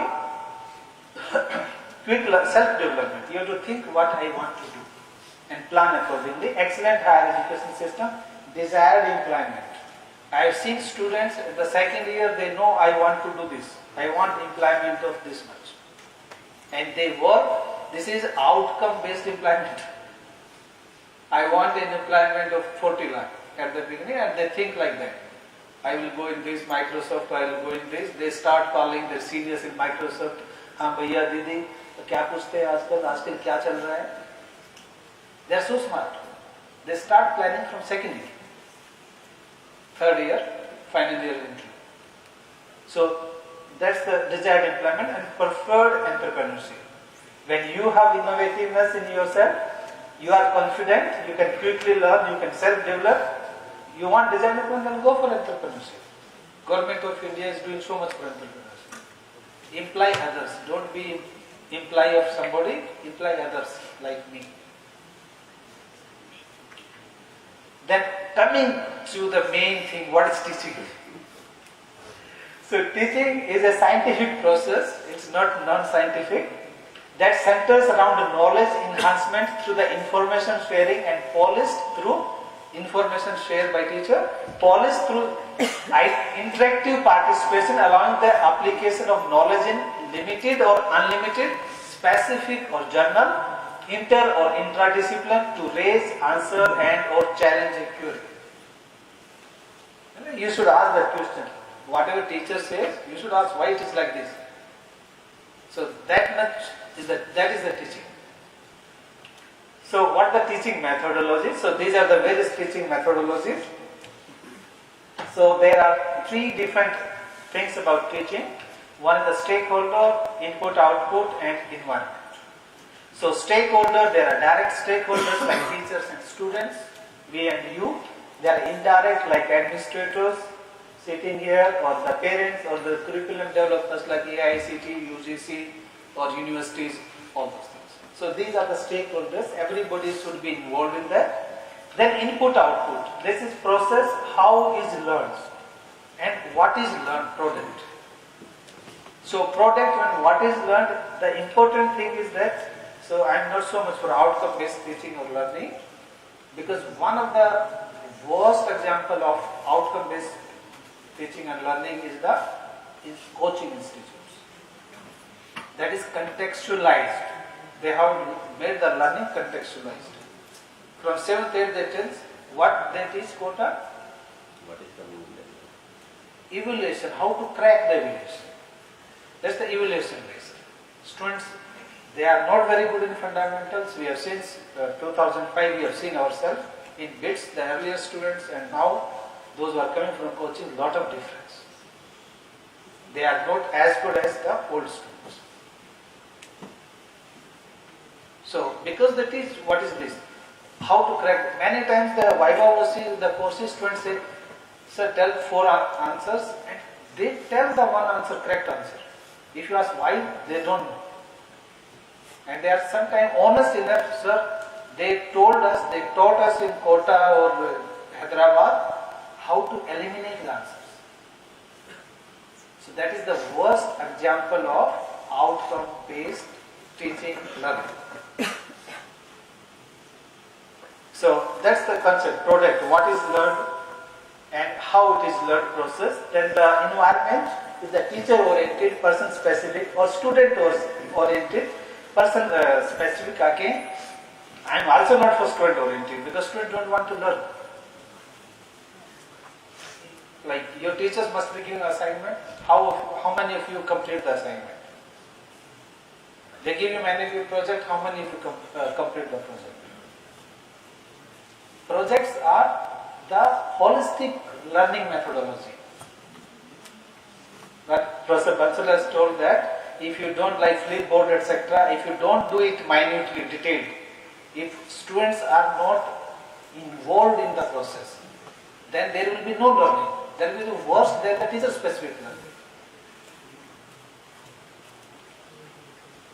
Many times we give some example. For example, now again this the open internet examination, I gave a question, sustainable manufacturing, that you have these disposable cups, or which one is better? Disposable cups is better, or the washable cups are better for environmental and society. So they have written some example. I say this is absolutely wrong. So why it is wrong? But you did not teach about these cups. Washable cups. I say washable cups require a lot of water. Where is the water in plant? Whatever environmental damage is done by the plastic or disposal of the plastic, much more is done by the water. To wash a cup, you take at least half a liter water. So you have to critically examine the things. When this is student specific, you have to learn yourself also. Teacher will only be scaffolding. Scaffolding, and they will teach something they put, you have to bear the load yourself. So then there is a learning oriented, process and product specific. This is how we have to do. So this, again Professor Bansal has told you everything. So we did another research, a paper published, in which we try to identify the accredited board requirements for engineering education, graduate engineering education, and this is from the academic and practitioners, from like research papers and industry visit. We found and find out what this. So we found that all these are professional, methodological, personal and social skills are required, and when you take from the NAAC or NFA, this is from the Washington Accords, which there are many countries, they have signed it. So Washington Accords, engineering fundamentals, knowledge of particular domain, environment and sustainability, design, problem solving, the engineer and society, independent work setting, lifelong learning, teamwork, communication of skills, conflict management and ethics. So what Professor has told, all same thing of course. So we divided, or the researchers, they have divided that into 4. And we found from the research that Indian engineers are very good in professionals. They have good knowledge. They are these days good in social skills also, but they are very poor in problem solving skills. They don't want to integrate it, and they are okay in personal skills. Not very good, not very bad also. So problem solving skills, will come back to this while teaching you.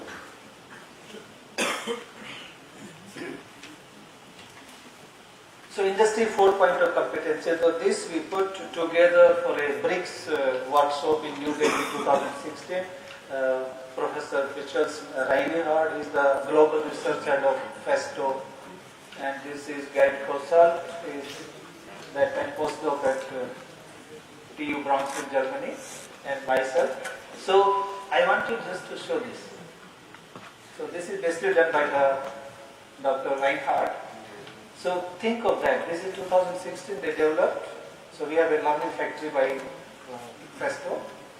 So if you think the competencies that implies, what competencies are required? Thinking and acting interdisciplinary.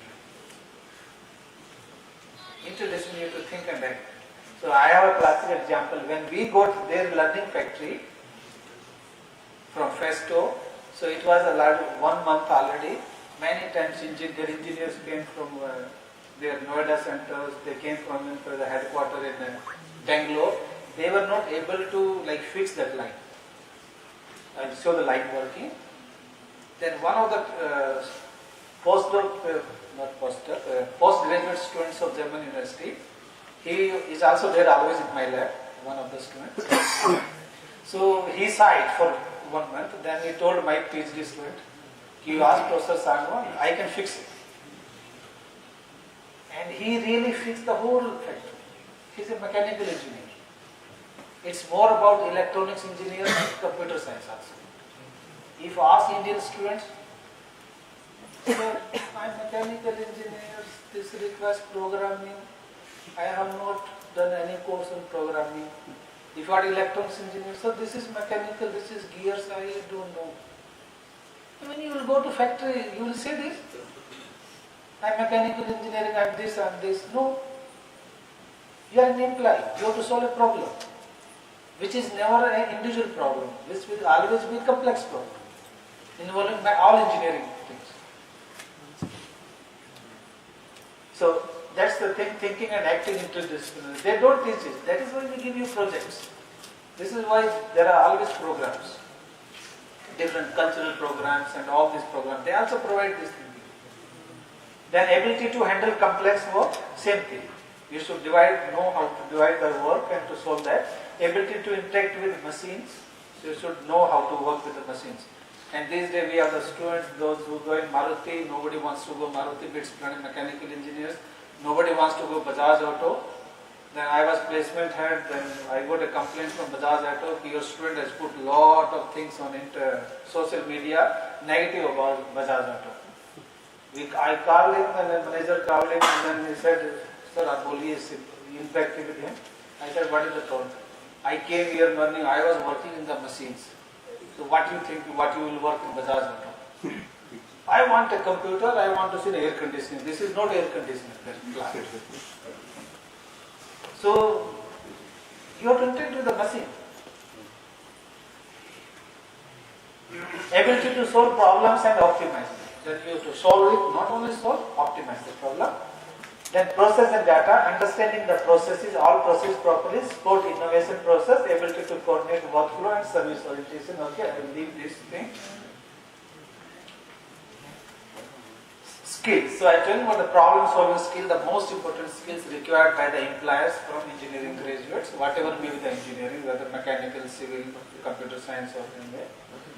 Is the knowledge is one of the concept of learning frames by IA, India International Engineering Academy, and academics and researchers like many. Some of the assumptions associated with the skills are this, which we always think, that the skills develop on their own during the learning phase. When you learn the things, skills get developed.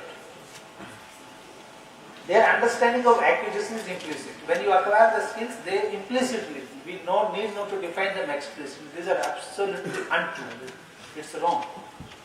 You have to make a specific need, effort to develop the skills, and not only technical aspect, but require attention. Explicit efforts are required to do. That is why the PSO, PO, CO has come. Teachers should know, as well as students should also know what you are teaching, why you are teaching, what you will do with this knowledge which you are reading. So that's important. The teaching skill development is not implicit, explicitly told to the students. So another thing, the experiential learning, that comprises active as well as the reflective learning. So it helps learners acquire knowledge, to gain the knowledge, understand theoretical concept, foster complex problem solving, develop other skills, and apply previous knowledge to current problem. Let's go to the next slide. Types of experiential learning, which provide this. So these are the experiential learning techniques. Some of them. There are many researchers in the world who say experiential learning is one of them. And it's evolving phase. When the things are evolving, these are not the laws of thermodynamic laws or Newton's law of conservation of energy, that this is thing and this is that. That's it. No, these are evolving. If you say something different than that, then you can see. Only logically proved. So, problem-based learning, project-based learning, case-based learning, inquiry-based learning, discovery-based learning, research-based learning, all of them may not be applicable to engineering education, we'll see, but many of them are applicable to engineering education.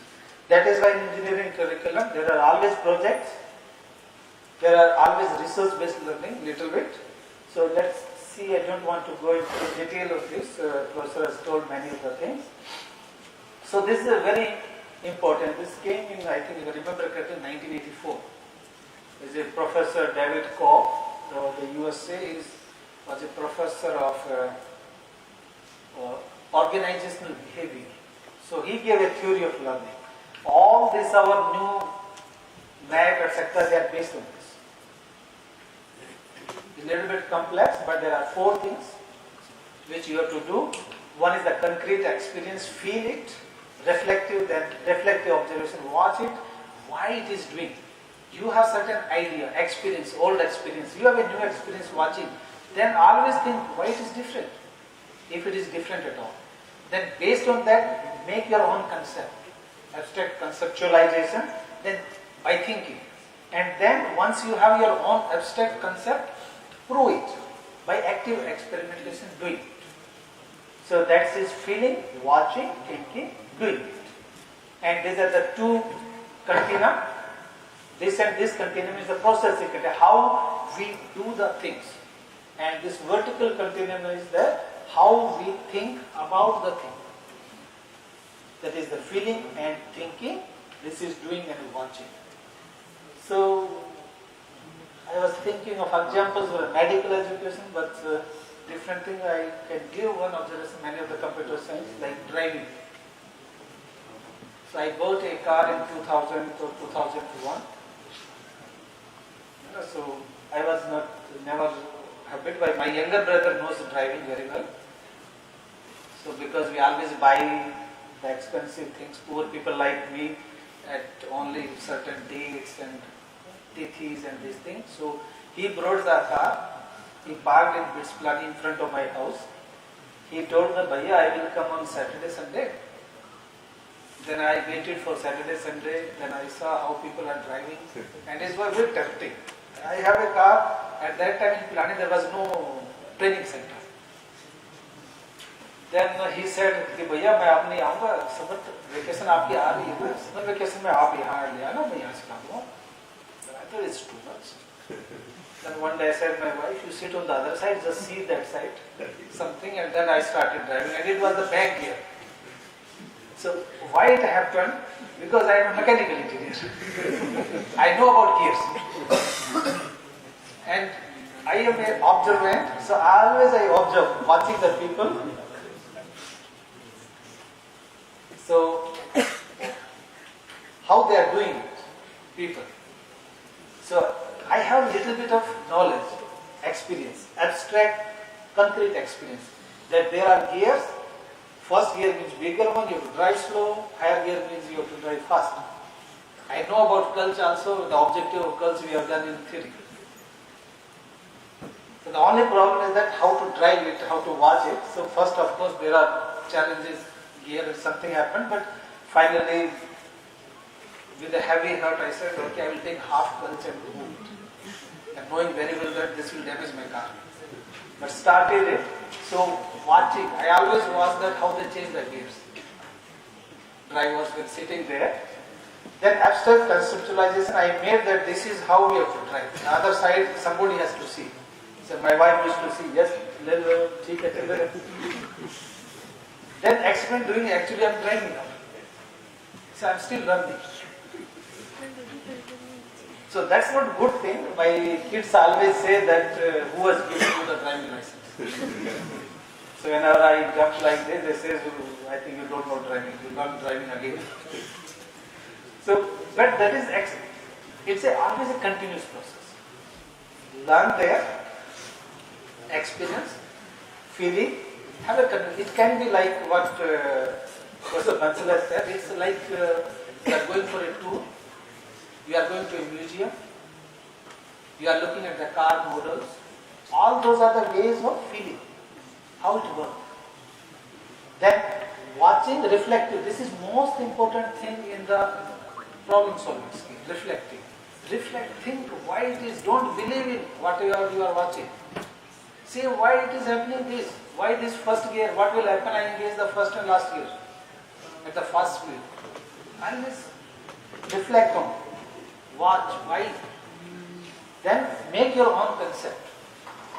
That okay, this should be like this. Then approve it. Whether wrong or right. If wrong, then go again. So it's a cyclic process of learning. This is Cope's model is very famous. There are many research papers by Cope, and this is one of the famous things of learning.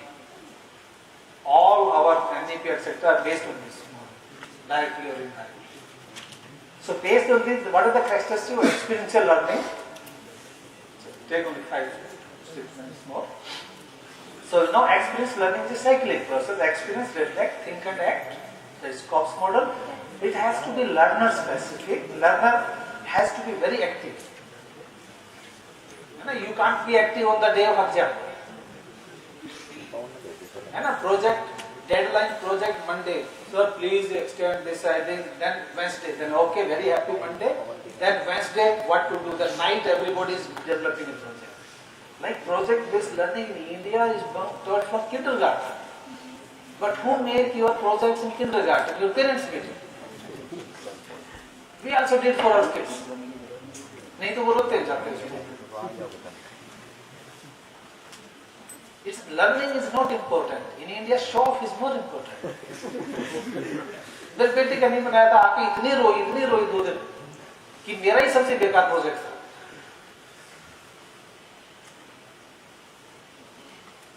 So that's the active. You have to actively engage.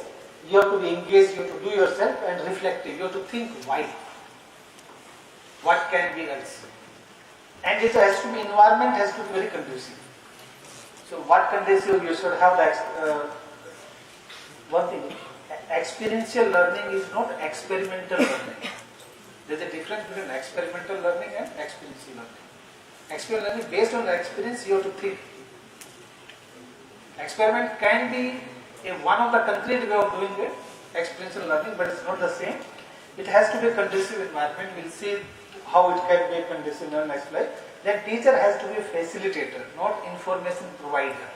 He has to only facilitate the information, how you get the information, from where you will get, and whenever you are on the wrong path, you put on the right path. That should be the platform provider. He will provide a platform. So with respect to this, we analyzed another already accepted paper will come today. So we thought all these problems solved: project-based learning, case-based learning, inquiry-based learning, research-based learning, and what is DBL? Discovery-based learning. It's not applicable. So don't know the school education. This is more applicable in school education. So CBL is more applicable in the law, medicine, business management, and teacher education, B.Ed. And this is inquiry-based learning is more valuable in science education. Engineering education or all engineering education are research-based learning, project-based learning, and problem-based learning. So what is the role of teacher, learner, product-oriented or process-oriented, or what is the learning outcome? What skills developed like analytical, decision-making, teamwork, problem-solving, self-directed learning, self-awareness and management. So what is this? So this is the outcome of all. So this we did a case study. Although this case study was done by looking at our curriculum, how we do and IIT daily curriculum, and then we found assessment, input-output based. What is input-output based? Yeah, all Indian education is input-output based. Input means +1 and +2. Your teacher told this is salt. Find out what is the name of the salt. Chemistry में यही होता है ना? So that is input-output. Either you are right or wrong. You never think about that. What is this? You crammed with this. If this color become blue, this. If color become red, this. It become transparent, this. What is learning? No learning. Like in first year workshop practice, you are done. You are done first year workshop practice. Yes, sir. So you do like turning. Reduce the diameter. What is the turning? Teacher tell you that this is this thing.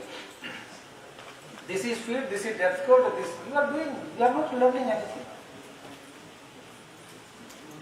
Like welding, if you are done, all your current are set, you weld it. When you go to the industry, what weld? Your current setting, your RPRS setting, everything will change according to the requirement. That is the learning. So our is input output. ये project बना तो इतना number मिलेगा.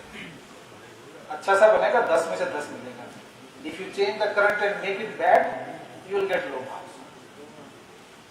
So ours is the input out based. Even in IIT and BITS also input, still input out.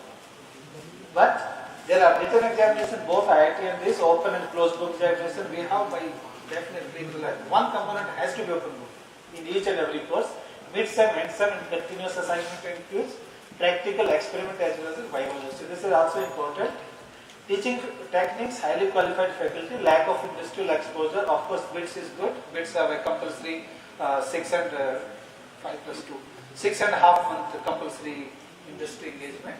In one semester, students are always in industry final year. Good in theory. Then learning environment is a classroom. There are internship. It's the most important these days to get jobs. So wherever you chance, go for internship. Project-based learning. So we have many courses which are project-based only. There is no class, only the whole full semester, same unit as the any course. It can be discipline elective, it can be non-discipline elective, laboratory classes. Then content is the foundation courses, core courses, discipline elective, open elective. Let's not go on to this thing. Then problem solving skills. It's a very complex yet very systematic process. It's a complex but systematic process, 6 multifaceted open-ended solution. Multifaceted, there should not be input, output, this is input, this is output. No, there should be multiple outputs, multiple answers. So PSS is not only about the process, it's not only the learning process, how you learn, but also about the problem. What is the nature of the problem, what is the context of the problem, and a solution, what are the types of solution. Learners should be able to describe, explain, design and produce with what they know, understand, think and believe. So all this, your Bloom, technology, etc., this comes with. The complexity and difficulty of problems are relative depending on the learner's own existing knowledge, strategy application and situated context. So everything is in the context. This is another paper, this came in 2021. This is the experiential learning integrated framework for improving problem solving skills. How to improve. So these are the pillars, basic pedagogy and instructional methods by which we can improve. Of course, people can different opinion. This is our research thing. One is the education aim and goal.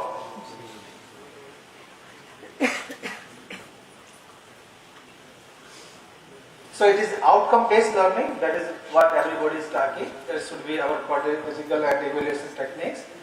And the skill development should be the objective. Project ability should be there. Research ability should be included. Knowledge and experience development is what should be the education aim and goal. And second pillar is about learning approaches. It should be deep learning. Scaffolding should be provided. Not every answer should not be provided by the teacher. Learner-centric and open-ended reflection and metacognitions are important.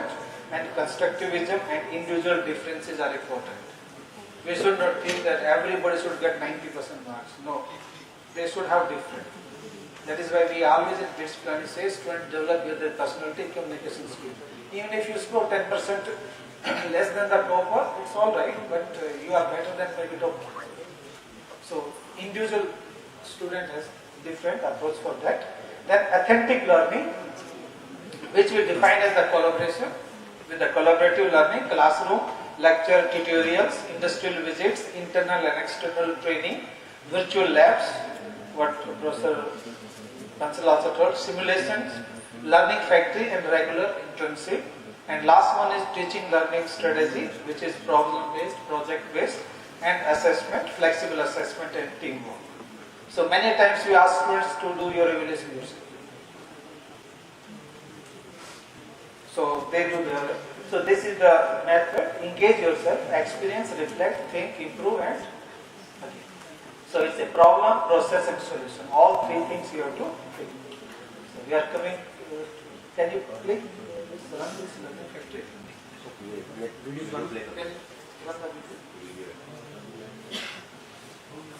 So this is a learning factory we have developed with German University, Technical University of Brunswick.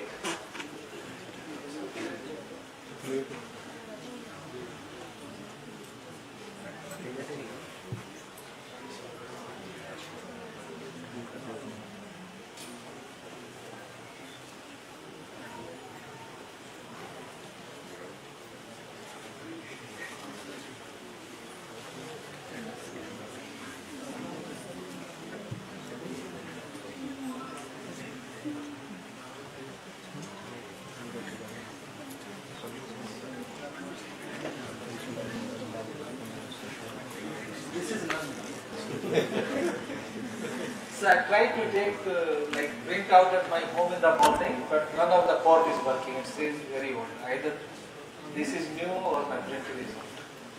So it's always in learning. So this is a learning factory, small learning factory consisting of 6 stages. The basic objective is that we want teachers, students. So you can see there is a round object. There is a block on this we want to fit. And there are different pillars. So if we have not fit the cap on this is effective. If you, then we want to segregate red, black and blue caps in different things.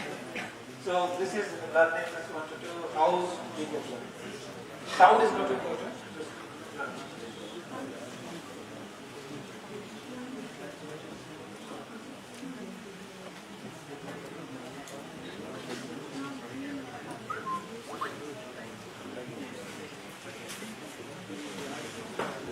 Computer science.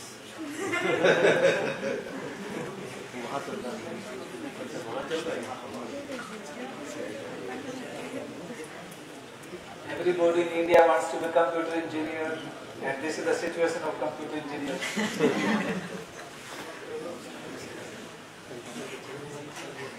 This is because Industry 4.2, mechanical, machine to machine engagement has to be at the same level. If this is not at the same level,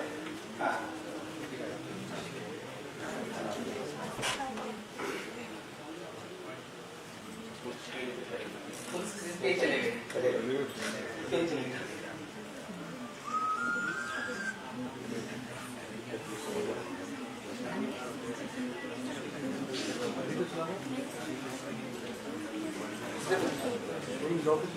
इसपे तो full page चलता है उससे चलता है यहाँ दूसरी page से चलता है कंप्यूटर ऐसा कुछ नहीं है कि सब ला है ला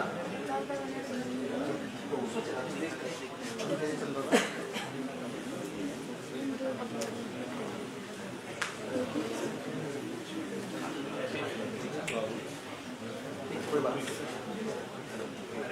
So that box is going, then that will fill it, put it at the required sector where it will be decided whether black is there or red or cap or blue cap.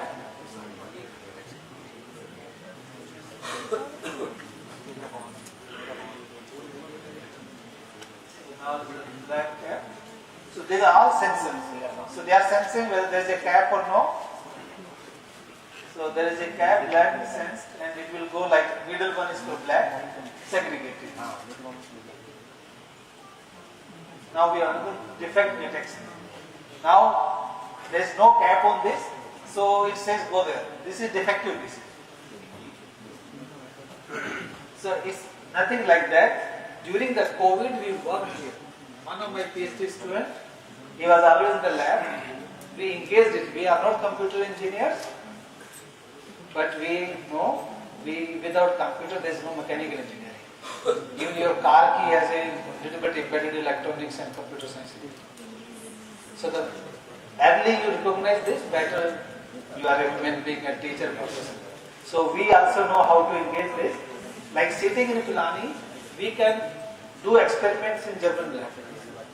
And German students can experiment in our lab sitting in German. And during COVID, all students were able to do their thesis sitting home. Only that we used to run it. And there is only 200 rupees plug. This plug, only 200 rupees these days. Where you can control with your mobile. Everything is so easy. It's application. We have a problem of water. Our civil engineers were not able to solve it. Then I said I can solve it. All girls hostel has a huge problem of water. The girls are saying we don't get enough water. Our maintenance will say we are giving enough water. Then I said okay, we'll put like small plugs, sensor in the water, so we can tell how much water has gone into the girls hostel. And the girls representative can see it on her mobile. The maintenance person can also see in his mobile that how much water was delivered in the girls hostel. After that, both are unhappy with it.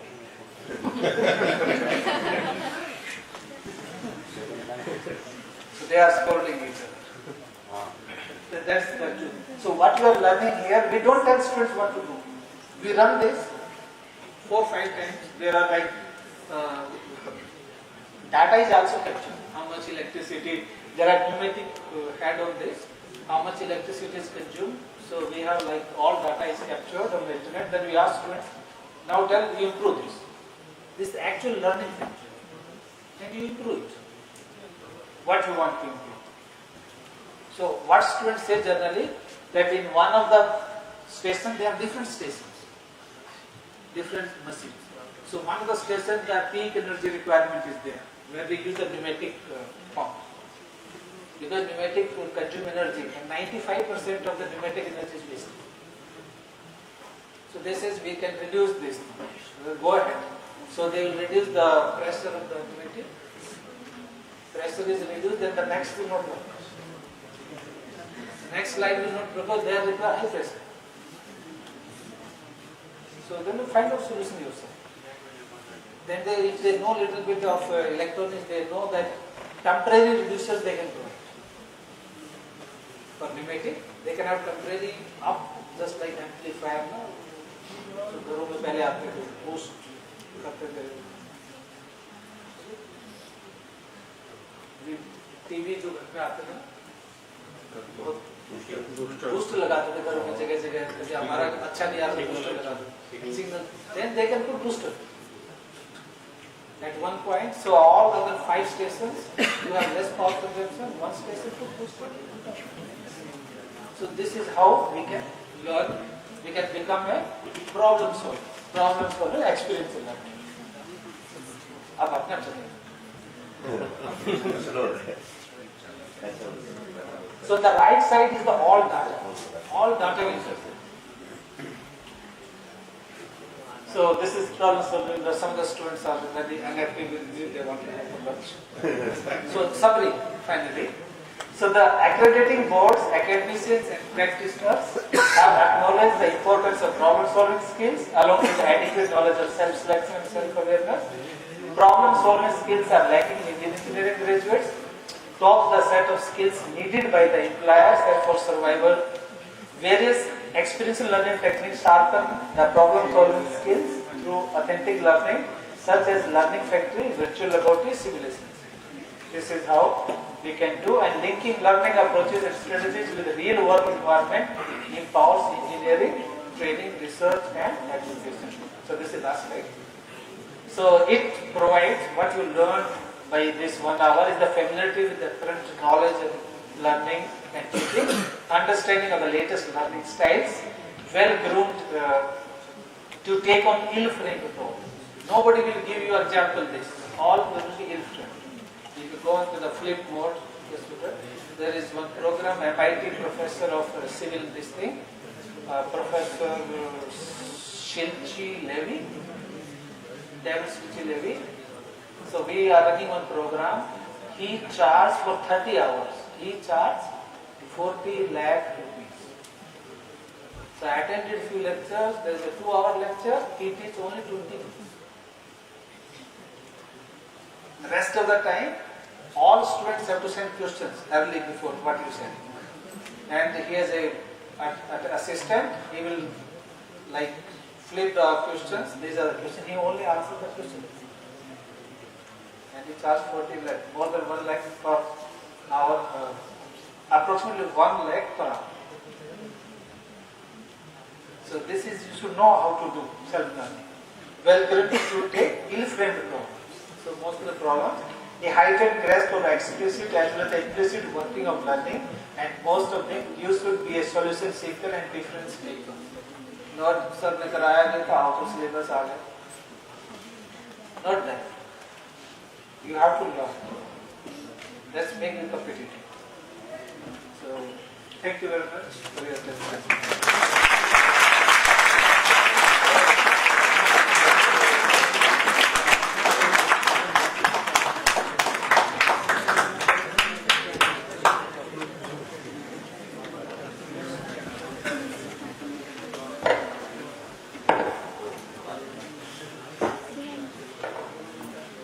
What an informative session by Professor Sangwan sir. A big round of applause for a best amount of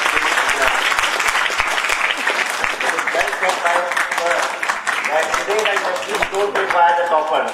They require the people who participate in all extracurricular activities. So do participate in all extracurricular activities along with your academics. So now to felicitate the guest of honor and chief guest of today's program, I would like to request Dr. Anuj Kumar Sharma sir, Principal BRCM College of Engineering Technology, and Sri Amit Foglaji, Coordinator and Convener of today's program, to present a present a token of memento and shawl first to guest of honor. Sir, please.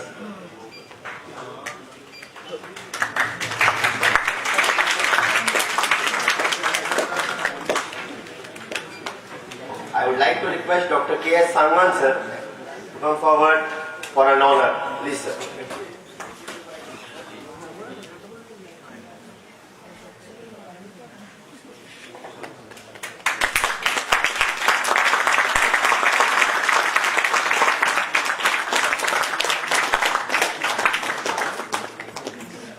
Thank you sir.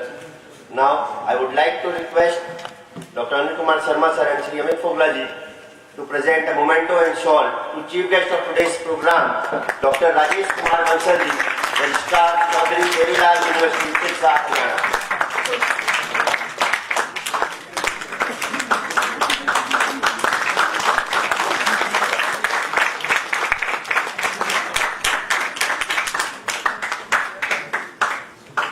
I would like to have a group photo, sir, please.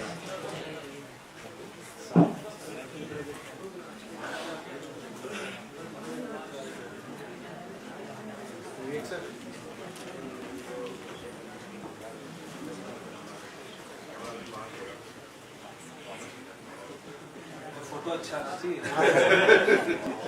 जो कैसा हो review दिया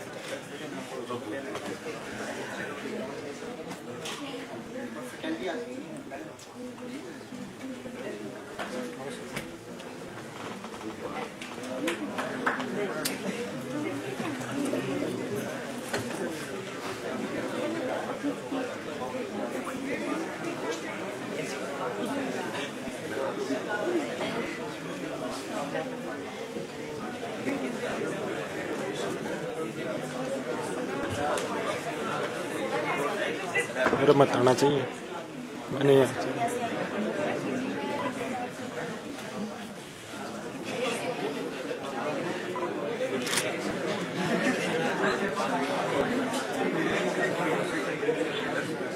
तो वो graduate हो गया। No, graduation means program complete करना, उसे बोलते हैं ग्रेजुएशन। अगर किसी ने पीएचडी कंप्लीट, विल से कि ग्रेजुएट हो गया, graduation ceremony. Okay, so graduation means completion of a program, वो होता है ग्रेजुएशन। ओके, सो ग्रेजुएशन होने पर जो आउटकम है that is program outcome. Same diagram. अब आप इसमें देखो, प्रोग्राम लेवल पे PO PO PO PO PO plus PSO, इसका क्या मतलब है? इसका मतलब है कि यूजी में किसी भी प्रोग्राम की 12 प्रोग्राम आउटकम्स हैं, common through out the world. ये वो 12 प्रोग्राम आउटकम्स हैं, वो चाहे इलेक्ट्रिकल हो, चाहे कंप्यूटर हो, चाहे मैकेनिकल हो, सभी की program outcomes are same. Engineering knowledge, problem analysis, design development of solution, conduct investigation of complex problems, modern tool usage. देखो, engineer and society, you see one program is engineer and society, another outcome is environment and sustainability, ethics, individual and teamwork. अब देखिए, ये 4 program outcomes they are linked to attitude and social responsibilities. So अब आप ये कहेंगे sir इसमें तो computer भी, इलेक्ट्रिकल भी, आप किसी भी एक लाइन को पढ़ो और आप ये पाओगे कि every line fits to computer as well as electrical as well as civil as well as mechanical. सभी ब्रांचेस में ये सारी की सारी 12 प्रोग्राम आउटकम्स कॉमन है, बिकॉज आज की डेट में सिर्फ कंप्यूटर कुछ नहीं है, सिर्फ इलेक्ट्रिकल कुछ नहीं है, सिर्फ मैकेनिकल कुछ नहीं है, सिर्फ सिविल कुछ नहीं है, सब कुछ इंटीग्रेट हो जाता है। एक सिंपल सी बात है, आप एक कार लो, कार के अंदर कौन सी इंजीनियरिंग नहीं है? आपके मोबाइल फोन के अंदर कौन सी इंजीनियरिंग नहीं है? Everything is there. सब चीजें इंटीग्रेट हो जाती हैं। अकेले कंप्यूटर से कुछ नहीं होना, अकेले इलेक्ट्रॉनिक से कुछ नहीं होना, अकेले मैकेनिकल से कुछ नहीं होना। नाउ हर प्रोग्राम की अगर सेम आउटकम्स हैं तो एक नीड अराइज हुई, these are program outcomes of PG. PG के केस में there are only 3 program outcomes, वो UG की थी, ये PG की प्रोग्राम आउटकम्स है। एनीवे, इसके अलावा एक टर्म होती है PSO, program specific outcome. Program specific की जो 12 कॉमन, स्पेसिफिक आउटकम मींस कि स्पेशली कंप्यूटर्स के लिए या स्पेशली इलेक्ट्रिकल, स्पेशली सिविल के लिए आउटकम्स जो होंगी उनको बोलेंगे PSO। जैसे अब सपोज आर्टिफिशियल इंटेलिजेंस हो रहा है, तो आर्टिफिशियल इंटेलिजेंस से आउटकम्स हम कंप्यूटर में डाल सकते हैं, उनको बोलेंगे PSO।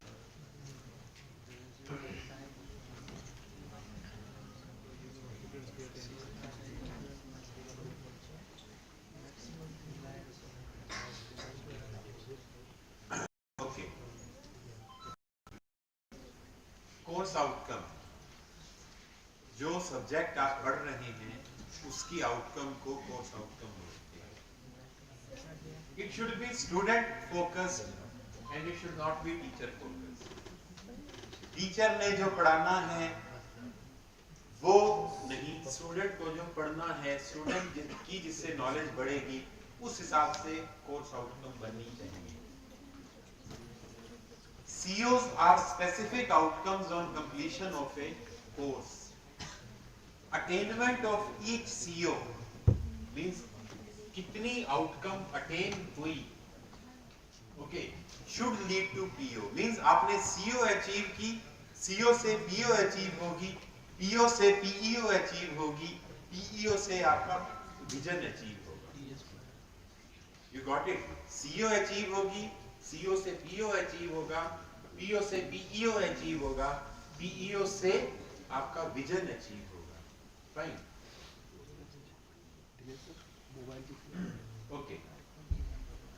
जो प्रोग्राम आउटकम्स होती हैं, please students you should pay attention to this slide, वो 6 लेवल पर होती हैं. इसे बोलते हैं रिवाइज्ड ब्लूम्स टैक्सोनॉमी. ब्लूम्स ने ये कहा था कि जब हम पढ़ रहे हैं तो हमें हर कोर्स में 6 लेवल पे नॉलेज गेन करनी चाहिए. 6 लेवल्स पे, level 1, level 2, level 3, level 4, level 5, level 6. Okay. Upper 3 levels को लॉट्स बोलते हैं, लोअर ऑर्डर थिंकिंग स्किल्स, और लोअर 3 लेवल्स को हायर ऑर्डर थिंकिंग स्किल्स बोलते हैं. सो टोटल जब आप कोर्स कोई पढ़ रहे हो, मैं अब सब्जेक्ट वर्ड यूज नहीं करूंगा, मैं कोर्स यूज करूंगा. कोर्स का मतलब 6 मंथ में जब आप 5 पढ़ते हो उनको कोर्स बोल रहा हूं. ओके. सो इस हर कोर्स में जो नॉलेज है वो 6 लेवल पर अचीव करनी चाहिए आपको, L1 से लेकर L6 तक. पहली 3 को बोलते हैं लोअर ऑर्डर थिंकिंग स्किल्स, और लास्ट की 3 को बोलते हैं higher order thinking skills. Now what is L1? Remembering, केवल याद रखना. ओके, केवल याद रखना. जैसे आपकी सपोज एक कोर्स है इलेक्ट्रिक मोटर, उसमें what is full form of AC and what is full form of DC in terms of motor बोल रहा हूँ, AC मोटर या DC मोटर. तो AC की फुल फॉर्म क्या है? आप डायरेक्टली बोल दोगे अल्टरनेटिंग करंट, DC की डायरेक्ट. तो ये जो नॉलेज है ये है remembering level. Fine. AC current में, AC में और DC में डिफरेंस क्या है? यहाँ पे थोड़ी सी समझ चाहिए कि वो इस तरह से कम ज्यादा होती है, और डीसी कांस्टेंट चलती है, उसमें जो वोल्टेज का एम्पलीट्यूड है वो कम ज्यादा होता है, उसमें कांस्टेंट होता है. सो ये जो नॉलेज है ये हम बोलेंगे अंडरस्टैंडिंग लेवल पे नॉलेज. अंडरस्टैंडिंग लेवल पे. इसके बाद अप्लाइंग, नॉलेज को अप्लाई करना कहीं पे. राइट. वो जो है दैट इज L3 लेवल.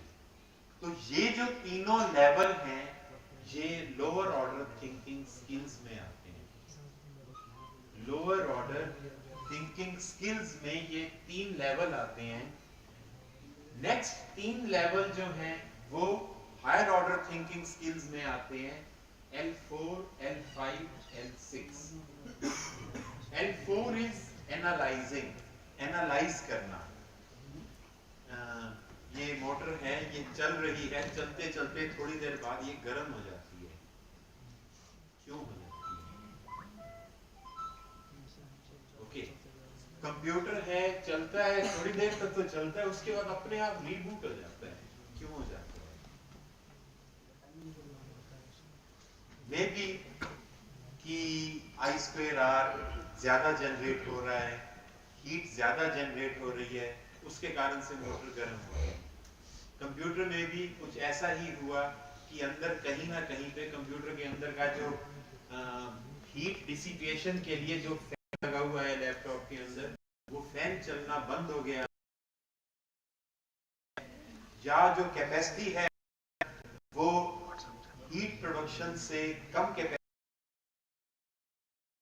तो ये जो चीजें हैं वो है एनालिसिस, एनालाइजिंग, इवेल्युएट करना डिसीजंस को, कि हमने इस मोटर के अंदर जो कॉइल्स वो इतने टर्न्स हैं, उसके अंदर 1000 टर्न, तो इसको हमें 1000 से कम करना चाहिए या ज्यादा करना चाहिए। कैपेसिटी तो है इतनी, ज्यादा कॉइल्स लगी हुई है तो कम भी करना पड़ सकता है, और अगर कम कैपेसिटी मतलब कैपेसिटी को बढ़ाना है तो ज्यादा भी करना पड़ सकता है। तो ये सब चीजें, और इन ऊपर की 5 नॉलेज के बेस पर हमें कुछ नया क्रिएट करना भी आना चाहिए, that is creating. These are 6 levels of knowledge. You should get L1 level, then it means some problem with कि आप पास भी हो रहे हो कि L1 लेवल की नॉलेज से, L1 लेवल की है।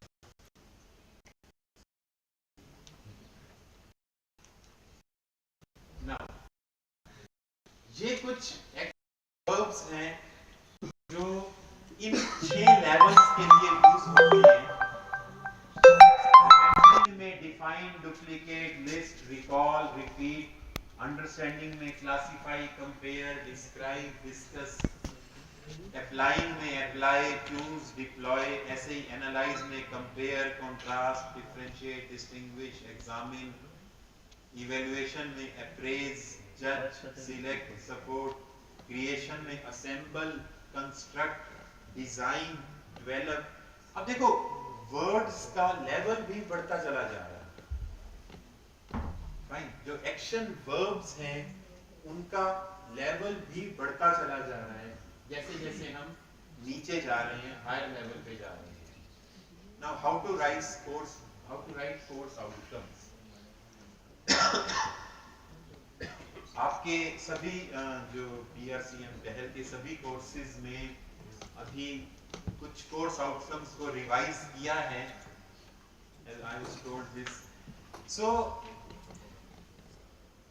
कोर्स आउटकम्स, हर कोर्स में you can have 4 to 6 course outcomes. Course outcomes should not be unit wise. First thing, आपके नॉर्मली आपके कोर्स में 4 यूनिट्स होती हैं। Yes students, is it so? Yes.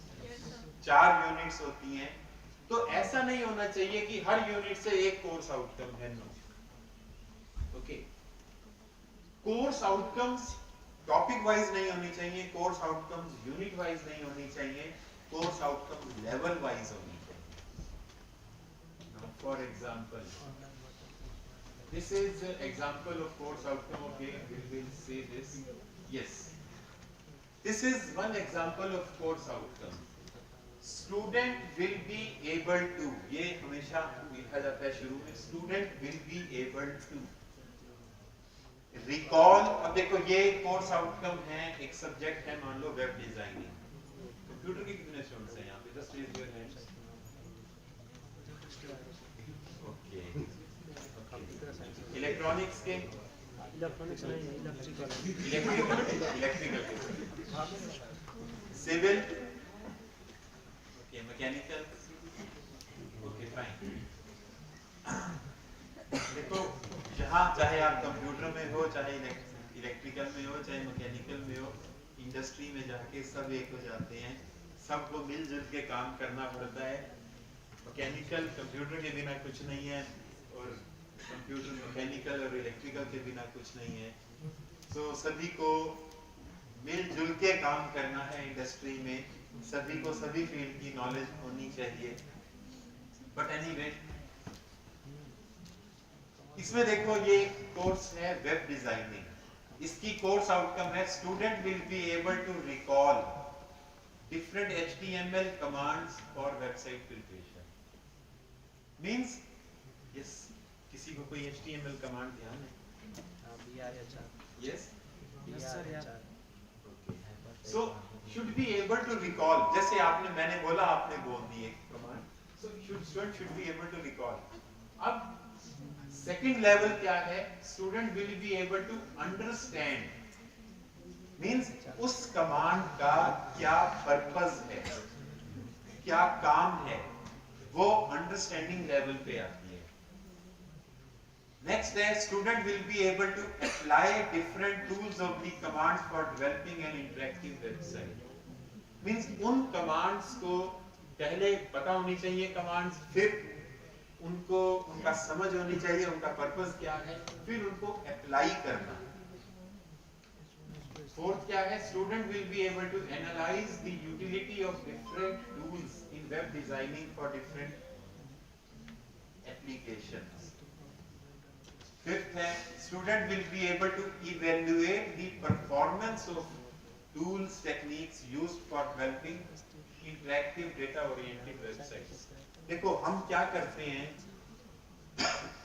आपसे ये कहा कि okay write a program to check whether a number is prime or not. Prime number क्या होता है? मान लो 29 है, तो वो अगर किसी भी नंबर से डिवाइड ना हो, आप कहोगे ये प्राइम है. उसके लिए आप क्या लॉजिक यूज करोगे? 2 से लेकर 28 तक चेक कर लो, पता लग जाएगा 29 प्राइम है कि नहीं. यही मेथड यूज करोगे ना. 29 को चेक करना है प्राइम है कि नहीं. 2 से लेकर 28 तक चेक कर लो, किसी से डिवाइड नहीं होता, मॉड्यूलस 0 नहीं आता है, तो वो नंबर आपका प्राइम हो गया. बट ये वाला जो लॉजिक है आपका, ये एनालाइज और इवैल्यूएट में आके फेल हो जाएगा, क्योंकि आपने एक ऐसा लॉजिक लगाया जिसको एग्जीक्यूट करने में बहुत सारा टाइम लगेगा. ये तो 29 था, मान लो 1,25,459 नंबर है, इसको आपने चेक करना है प्राइम है कि नहीं, तो क्या 1,29,468 तक आप उसको चेक करोगे? No. So you need to have some effective logic. Effective logic क्या है? जो भी नंबर है उसका पहले स्क्वायर रूट निकालो, उस स्क्वायर रूट तक चेक करो केवल. तो 29 को अगर चेक करना है प्राइम है कि नहीं, तो सिर्फ 2 से लेके 5 तक चेक करो, अगर वो डिवाइड नहीं होता इट इज प्राइम. सो ये जो चीजें हैं, आपने जो चीज बनाई उसको एनालाइज करना, उसको इवैल्यूएट करना, उसकी परफॉर्मेंस को, ये सब चीजें हायर ऑर्डर थिंकिंग स्किल्स में आती हैं. ओके. और प्रोग्रामर्स बहुत सारे हैं, बट इंपॉर्टेंट इज कि वो प्रोग्रामर्स, वो कोडर्स जो इफेक्टिव कोड लिखें, उनकी बहुत कमी है. तभी 50 लाख रुपए का पैकेज मिलता है फ्रेश स्टूडेंट्स को, बिकॉज इंडस्ट्री को प्रोग्रामर्स नहीं, इंडस्ट्री को बहुत मतलब एफिशिएंट प्रोग्रामर्स चाहिए, एफिशिएंट कोडर्स चाहिए. राइट.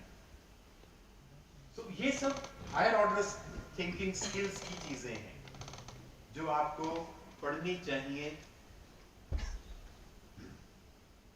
क्रिएशन एंड डिजाइन ये लास्ट लेवल पे होता है. Anyway, this is a wrong example of course outcome. Learn the working of digital gates. Describe how to perform conversion in number system. Describe the working of combinational circuits. Digital circuit for adding two numbers. Learn the working of. ये topic based हो गई course outcomes. These are not level based. Course outcomes में level increase होना चाहिए, topic नहीं बदलना चाहिए. Every course should have course outcomes of different levels. ये तो क्या है, हमने जितने टॉपिक थे उतनों की हमने कोर्स बना दिए. सो this is wrong example of course outcome. Another wrong example अभी वेब डिजाइनिंग का ही एक मैंने वो दिखाई थी आपको कोर्स आउटकम्स, और एक ये है. Learn how to write and run command of HTML. Learn different commands of PHP language. Describe how to prepare interactive website using HTML. How to prepare a website using JavaScript. ये गलत है, इनमें level change नहीं हो रहा है, इनमें तो टॉपिक्स हैं, बस उनको आपने पढ़ लिया। Fine. So course outcomes should are very important, very important. आपके यूनिवर्सिटी का पेपर क्या आता है, दैट इज ओके, वो आपके हाथ में नहीं है, आपके टीचर्स के हाथ में नहीं है, बट जो आप मिड सेमेस्टर एग्जाम्स आप देते हो, उसके जो क्वेश्चंस हैं वो आपके बेनिफिट में है कि आपके टीचर्स आपको L2, L3, L4, L5 level के क्वेश्चन दें। ओके, वो आपके बेनिफिट के लिए है। अगर ऐसा टीचर करते हैं आपके, जो करना चाहिए, मैं तो कहूंगा कि आपके एक रूल बन जाना चाहिए कि आपके जो क्वेश्चंस हैं एक मिड सेमेस्टर एग्जाम में, कम से कम 5 में से 3 question L3, L4, L5 level के होने चाहिए।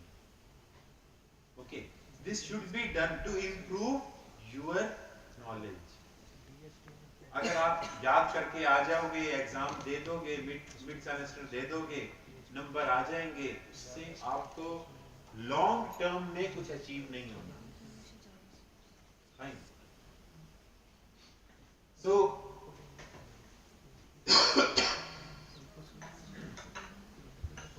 anyway,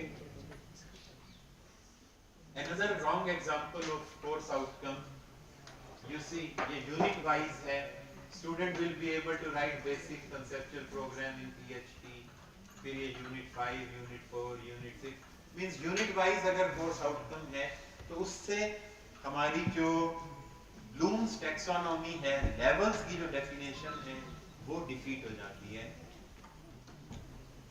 Similarly, this is also wrong example. Anyway, अब इसमें क्या है देखो, understand, understand, understand, understand, understand, understand.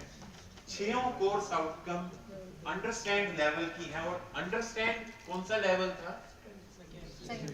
L2, very good. सो ये सारी की सारी कोर्स आउटकम्स L2 लेवल की हो गई। सो कोर्स आउटकम्स होनी चाहिए सभी लेवल की, L1, L2, L3, L4, L5, कम से कम हर कोर्स में 4 या 5 लेवल कवर होने चाहिए। Okay, and I am telling you students, this is in your benefit.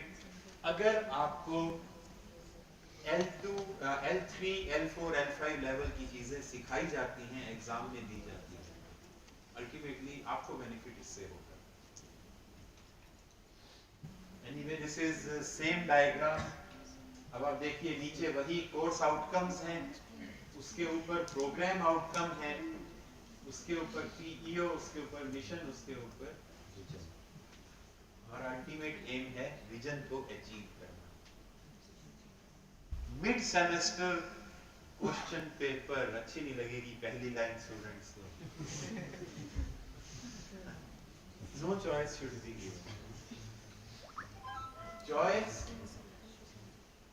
अगर अब ऐसे है, देखो आपको 5 क्वेश्चन दे दिए टीचर ने 5 में से 2 क्वेश्चंस L3, L4 लेवल के दे दिए, और आपसे ये कह दिया अटेम्प्ट एनी 3, तो आप कौन से क्वेश्चन अटेम्प्ट करोगे? L1, L2, यही 3 question L1, L2, L3 level के कर दोगे अटेम्प्ट।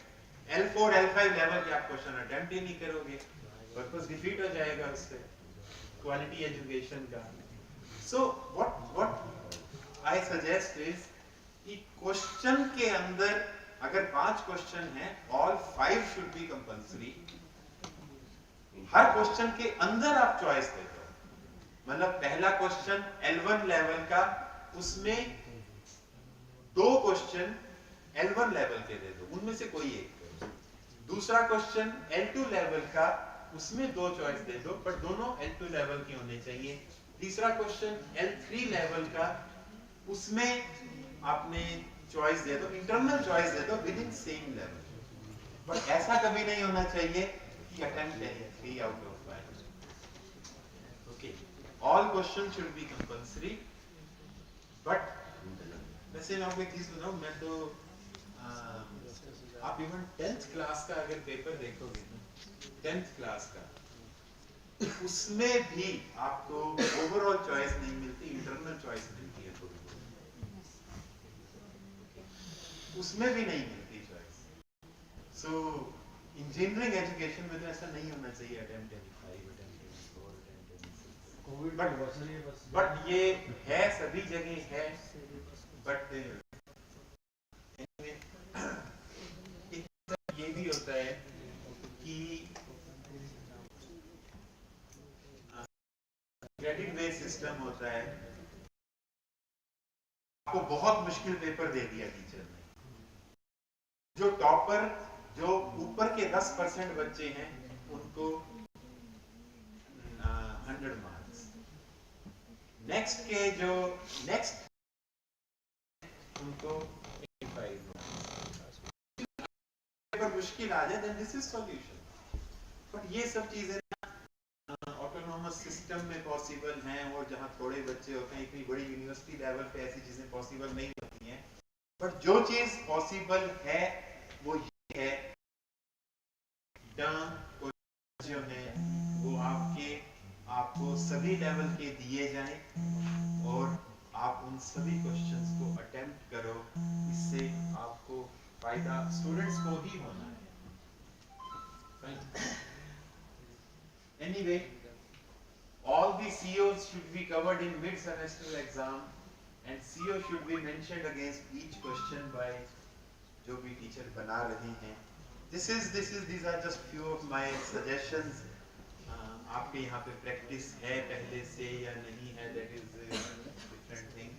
But नहीं है, I'll suggest कि ऐसा होना चाहिए। आपके क्वेश्चंस का लेवल बढ़ना चाहिए। What, describe, explain, इससे हटके कुछ क्वेश्चन होने चाहिए। Okay. Like just see, this is one example of mid-semester exam. Question number 1, this should be from lots level. Question number 2, lots. Question number 3, lots का या HOTS level का. Question number 4, HOTS level का. एक question तो जरूर होना चाहिए. So these are few things जो outcome based education के अंडर आती हैं, और इससे जो लेवल ऑफ एजुकेशन है वो इंक्रीज होगा, सीओ बढ़ेंगे, सीओ में अचीवमेंट ज्यादा आएगी, उससे पीओ में अचीवमेंट ज्यादा आएगी, पीओज इंप्रूव होंगे तो पीईओ अपने आप इंप्रूव हो जाएंगे, पीईओ इंप्रूव हो गए मतलब you are performing well in industry.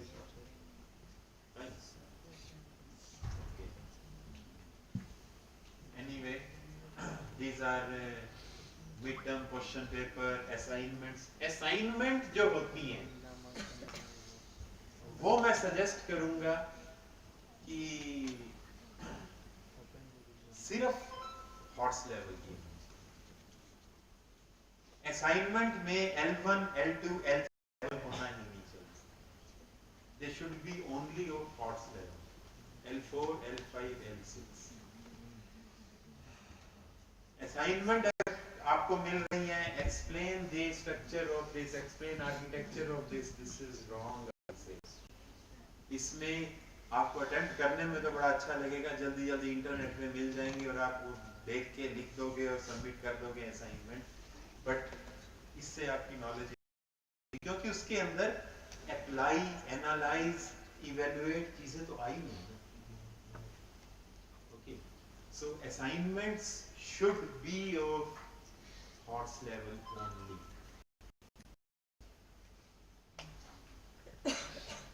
Anyway, this is further mapping of CO to PO.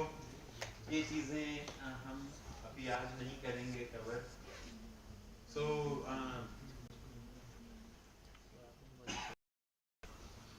I think there are few more experts. I think they are coming tomorrow and they will tell you how to map COs to POs. Sir जैसे कई बार हम लोग कोई course develop करते हैं तो generally क्या follow करते हैं कि वही आइडियली IIM, IIT या जो भी इंस्टीट्यूशन है आसपास जो बेस्ट उनका क्या और उनकी जो बेस्ट थिंग्स हैं वो उनका आइडिया लिया और अपना खुद का बना लिया। तो as a faculty, as a teacher, जब आपके पास है कि कोर्स डेवलप कीजिए, फॉलो कि आपको ये सारी चीज़ें भी हो जाएं और आपको कहीं ऐसा ना लगे कि बाहर से कॉपी लिया है कहीं से। सी पहली चीज तो कोई भी अच्छी चीज कहीं से लेना गलत नहीं है। आपको बताता हूँ कि आईटी का कोर्स देखोगे आप और यूनिवर्सिटी का देखोगे दोनों सेम है। उनका सिलेबस देखोगे दोनों सेम है, बिल्कुल सेम है। डिफरेंस क्या है, उनके क्वेश्चन पेपर में उनका प्रोफेसर L1 L2 में क्वेश्चन देता ही नहीं है। एक भी क्वेश्चन आपको नहीं मिलेगा जो L2 लेवल का हो। कोर्स स्ट्रक्चर बिल्कुल सेम होगा दोनों का। I have seen a lot of syllabus of IITs. I have seen lot of syllabus. Syllabus is exactly same. Difference is उनके क्वेश्चन। तो मैं आपको ये बता रहा हूँ L1, L2, L3, L4, L5, L6 levels जो हैं, ऑल्दो ये IIT वालों को बोलोगे आप L4 लेवल के क्वेश्चन देते हो, कहेंगे क्या होते हैं ये लेवल, बट आप उनका क्वेश्चन पेपर अगर देखोगे तो वो सारे के सारे L4, L5, L6 लेवल के ही होते हैं। तो उनकी एक प्रैक्टिस है कि हमने इस लेवल के क्वेश्चंस देंगे। This is the only difference. हमें हमारे लेवल को इम्प्रूव करना है। हमारा सिलेबस, हमारा स्ट्रक्चर कहीं कम नहीं है किसी भी लेवल। जो लेवल हम टीचर्स के हाथ में है, स्टूडेंट्स को तो जो आप दोगे, जैसा पढ़ाओगे वो वैसा अटेंड करेंगे। Important is how we teach them and what output they get from.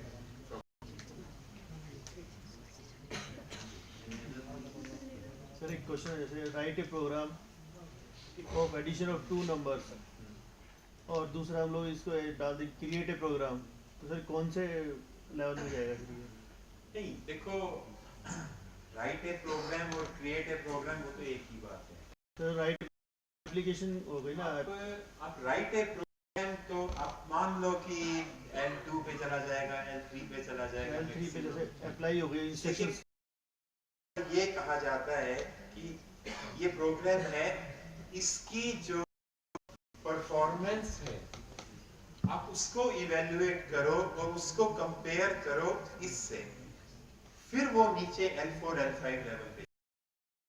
See, I tell you one thing. अब मैं आपको एक मतलब वो बताता हूँ, रेटिंग क्या A+B से स्टार्ट किया, सॉर्ट चले गए, तक चले गए और वहां हमारी कोडिंग एंड हो जाती है। ओके, बट इंडस्ट्री जो प्रोग्रामर्स चाहिए हैं, जो कोडर्स चाहिए, उनको वो कोडर्स चाहिए हैं जो लिंक लिस्ट से कोडिंग शुरू करके जिन्होंने और आगे 200 प्रोग्राम कर रखे हैं। हम वहां एंड कर देते हैं कि ओके लिंक लिस्ट कर ली मैंने, सिंगली लिंक लिस्ट कर दी, मैं क्लास में सबसे अच्छा प्रोग्रामर हुआ। I was best programmer in my class. मेरे को लिंक लिस्ट आती थी और किसी बच्चे को नहीं आती थी। प्रैक्टिकल क्लास में सब मैंने बनाए और सब ने मेरी कॉपी की। I was considering myself as very good programmer. लेकिन जब इंडस्ट्री में आए, डिग्री हुई, उसके बाद देखा तो जो ग्रुप होता है वो बात ही नहीं करते हैं प्रोग्रामर की, जैसे कि प्रोग्राम तो ठीक है बट इस 10 केस हैं, इसमें एक भी टेस्ट केस पास नहीं हुआ। अब वो टेस्ट केस क्या है नाम ही नहीं सुना था हमने, तो प्रोग्राम लिख दिया, बड़ा अच्छा, बहुत बढ़िया। सो इसकी आप जो प्रोग्राम लिख रहे हैं उसमें टेस्ट केसेस पास कर रहे हैं। वो टेस्ट केसेस आप कर पाएंगे जब आप L4, L5 लेवल की प्रोग्रामिंग करेंगे, इवैल्यूएशन करेंगे, कोडिंग उसको उस तरह की कोड लिखेंगे, तब वो आपने आई एम श्योर जिसने भी अगर ऑनलाइन कभी प्रोग्रामिंग की हो, किसी भी साइट पे, तो वो प्रोग्राम लिखने के बाद कहते हैं आपके ये टेस्ट केसेस पास नहीं हुए, वो कोडिंग है। ओके, वो करना, उसमें क्या होते हैं, आपने प्रोग्राम लिखा, इतनी मेमोरी यूज हो। स्टूडेंट्स आल्सो जो कोडिंग करते हैं, compete with yourself, अपने आप इस वेबसाइट पे मेरा 100 है, हफ्ते बाद 400 करना है, मुझे उसके एक महीने बाद अपने स्कोर को 700 करना है, उसके एक महीने बाद मुझे अपने स्कोर को। तो जब आप किसी रेटिंग बढ़ाओगे, वो कैसे बढ़ेगी? अपने आप से कंपटीशन करने से। साथ वाले किसी से कंपटीशन नहीं करना आपने। आज मैं ये था, कल मैं ये हूँ, परसों मैं ये हूँगा, उसके अगले दिन मैं ये हूँ। This is the best approach. Okay. So ये सब चीजें आउटकम, ये है आपकी outcome. Quality education, efficient programming, efficient designing. Okay, yes sir. Any other doubt?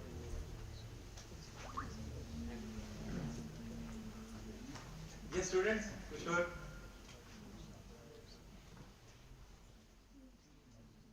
Don't depend upon anything. Have confidence in you. बहुत जॉब्स हैं, 10 जॉब्स निकलती हैं, 4 आदमी अच्छे मिलते हैं, 4 इंजीनियर्स अच्छे मिलते हैं, खड़े लाइन में 20 होते हैं। I am telling you, this is scenario. Okay, so make yourself in those 5 who are suitable for industry, not among those 20s who are standing in the queue. Okay.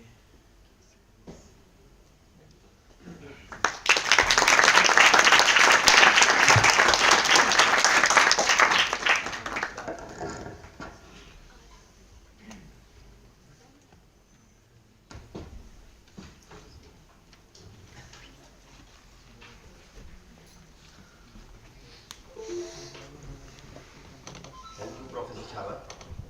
That was a highly enlightening keynote lecture by Professor Yogesh Chhabaji. And really, all participants, whether they are online or offline, they are highly benefited by his lecture. Thank you, sir. Now, coming to the end of today's session, I would like to request Dr. Anuj Kumar Sharma sir and Dr. Dinesh sir to present a memento and a short to keynote speaker of this session, Professor Yogesh Chhabaji. Please.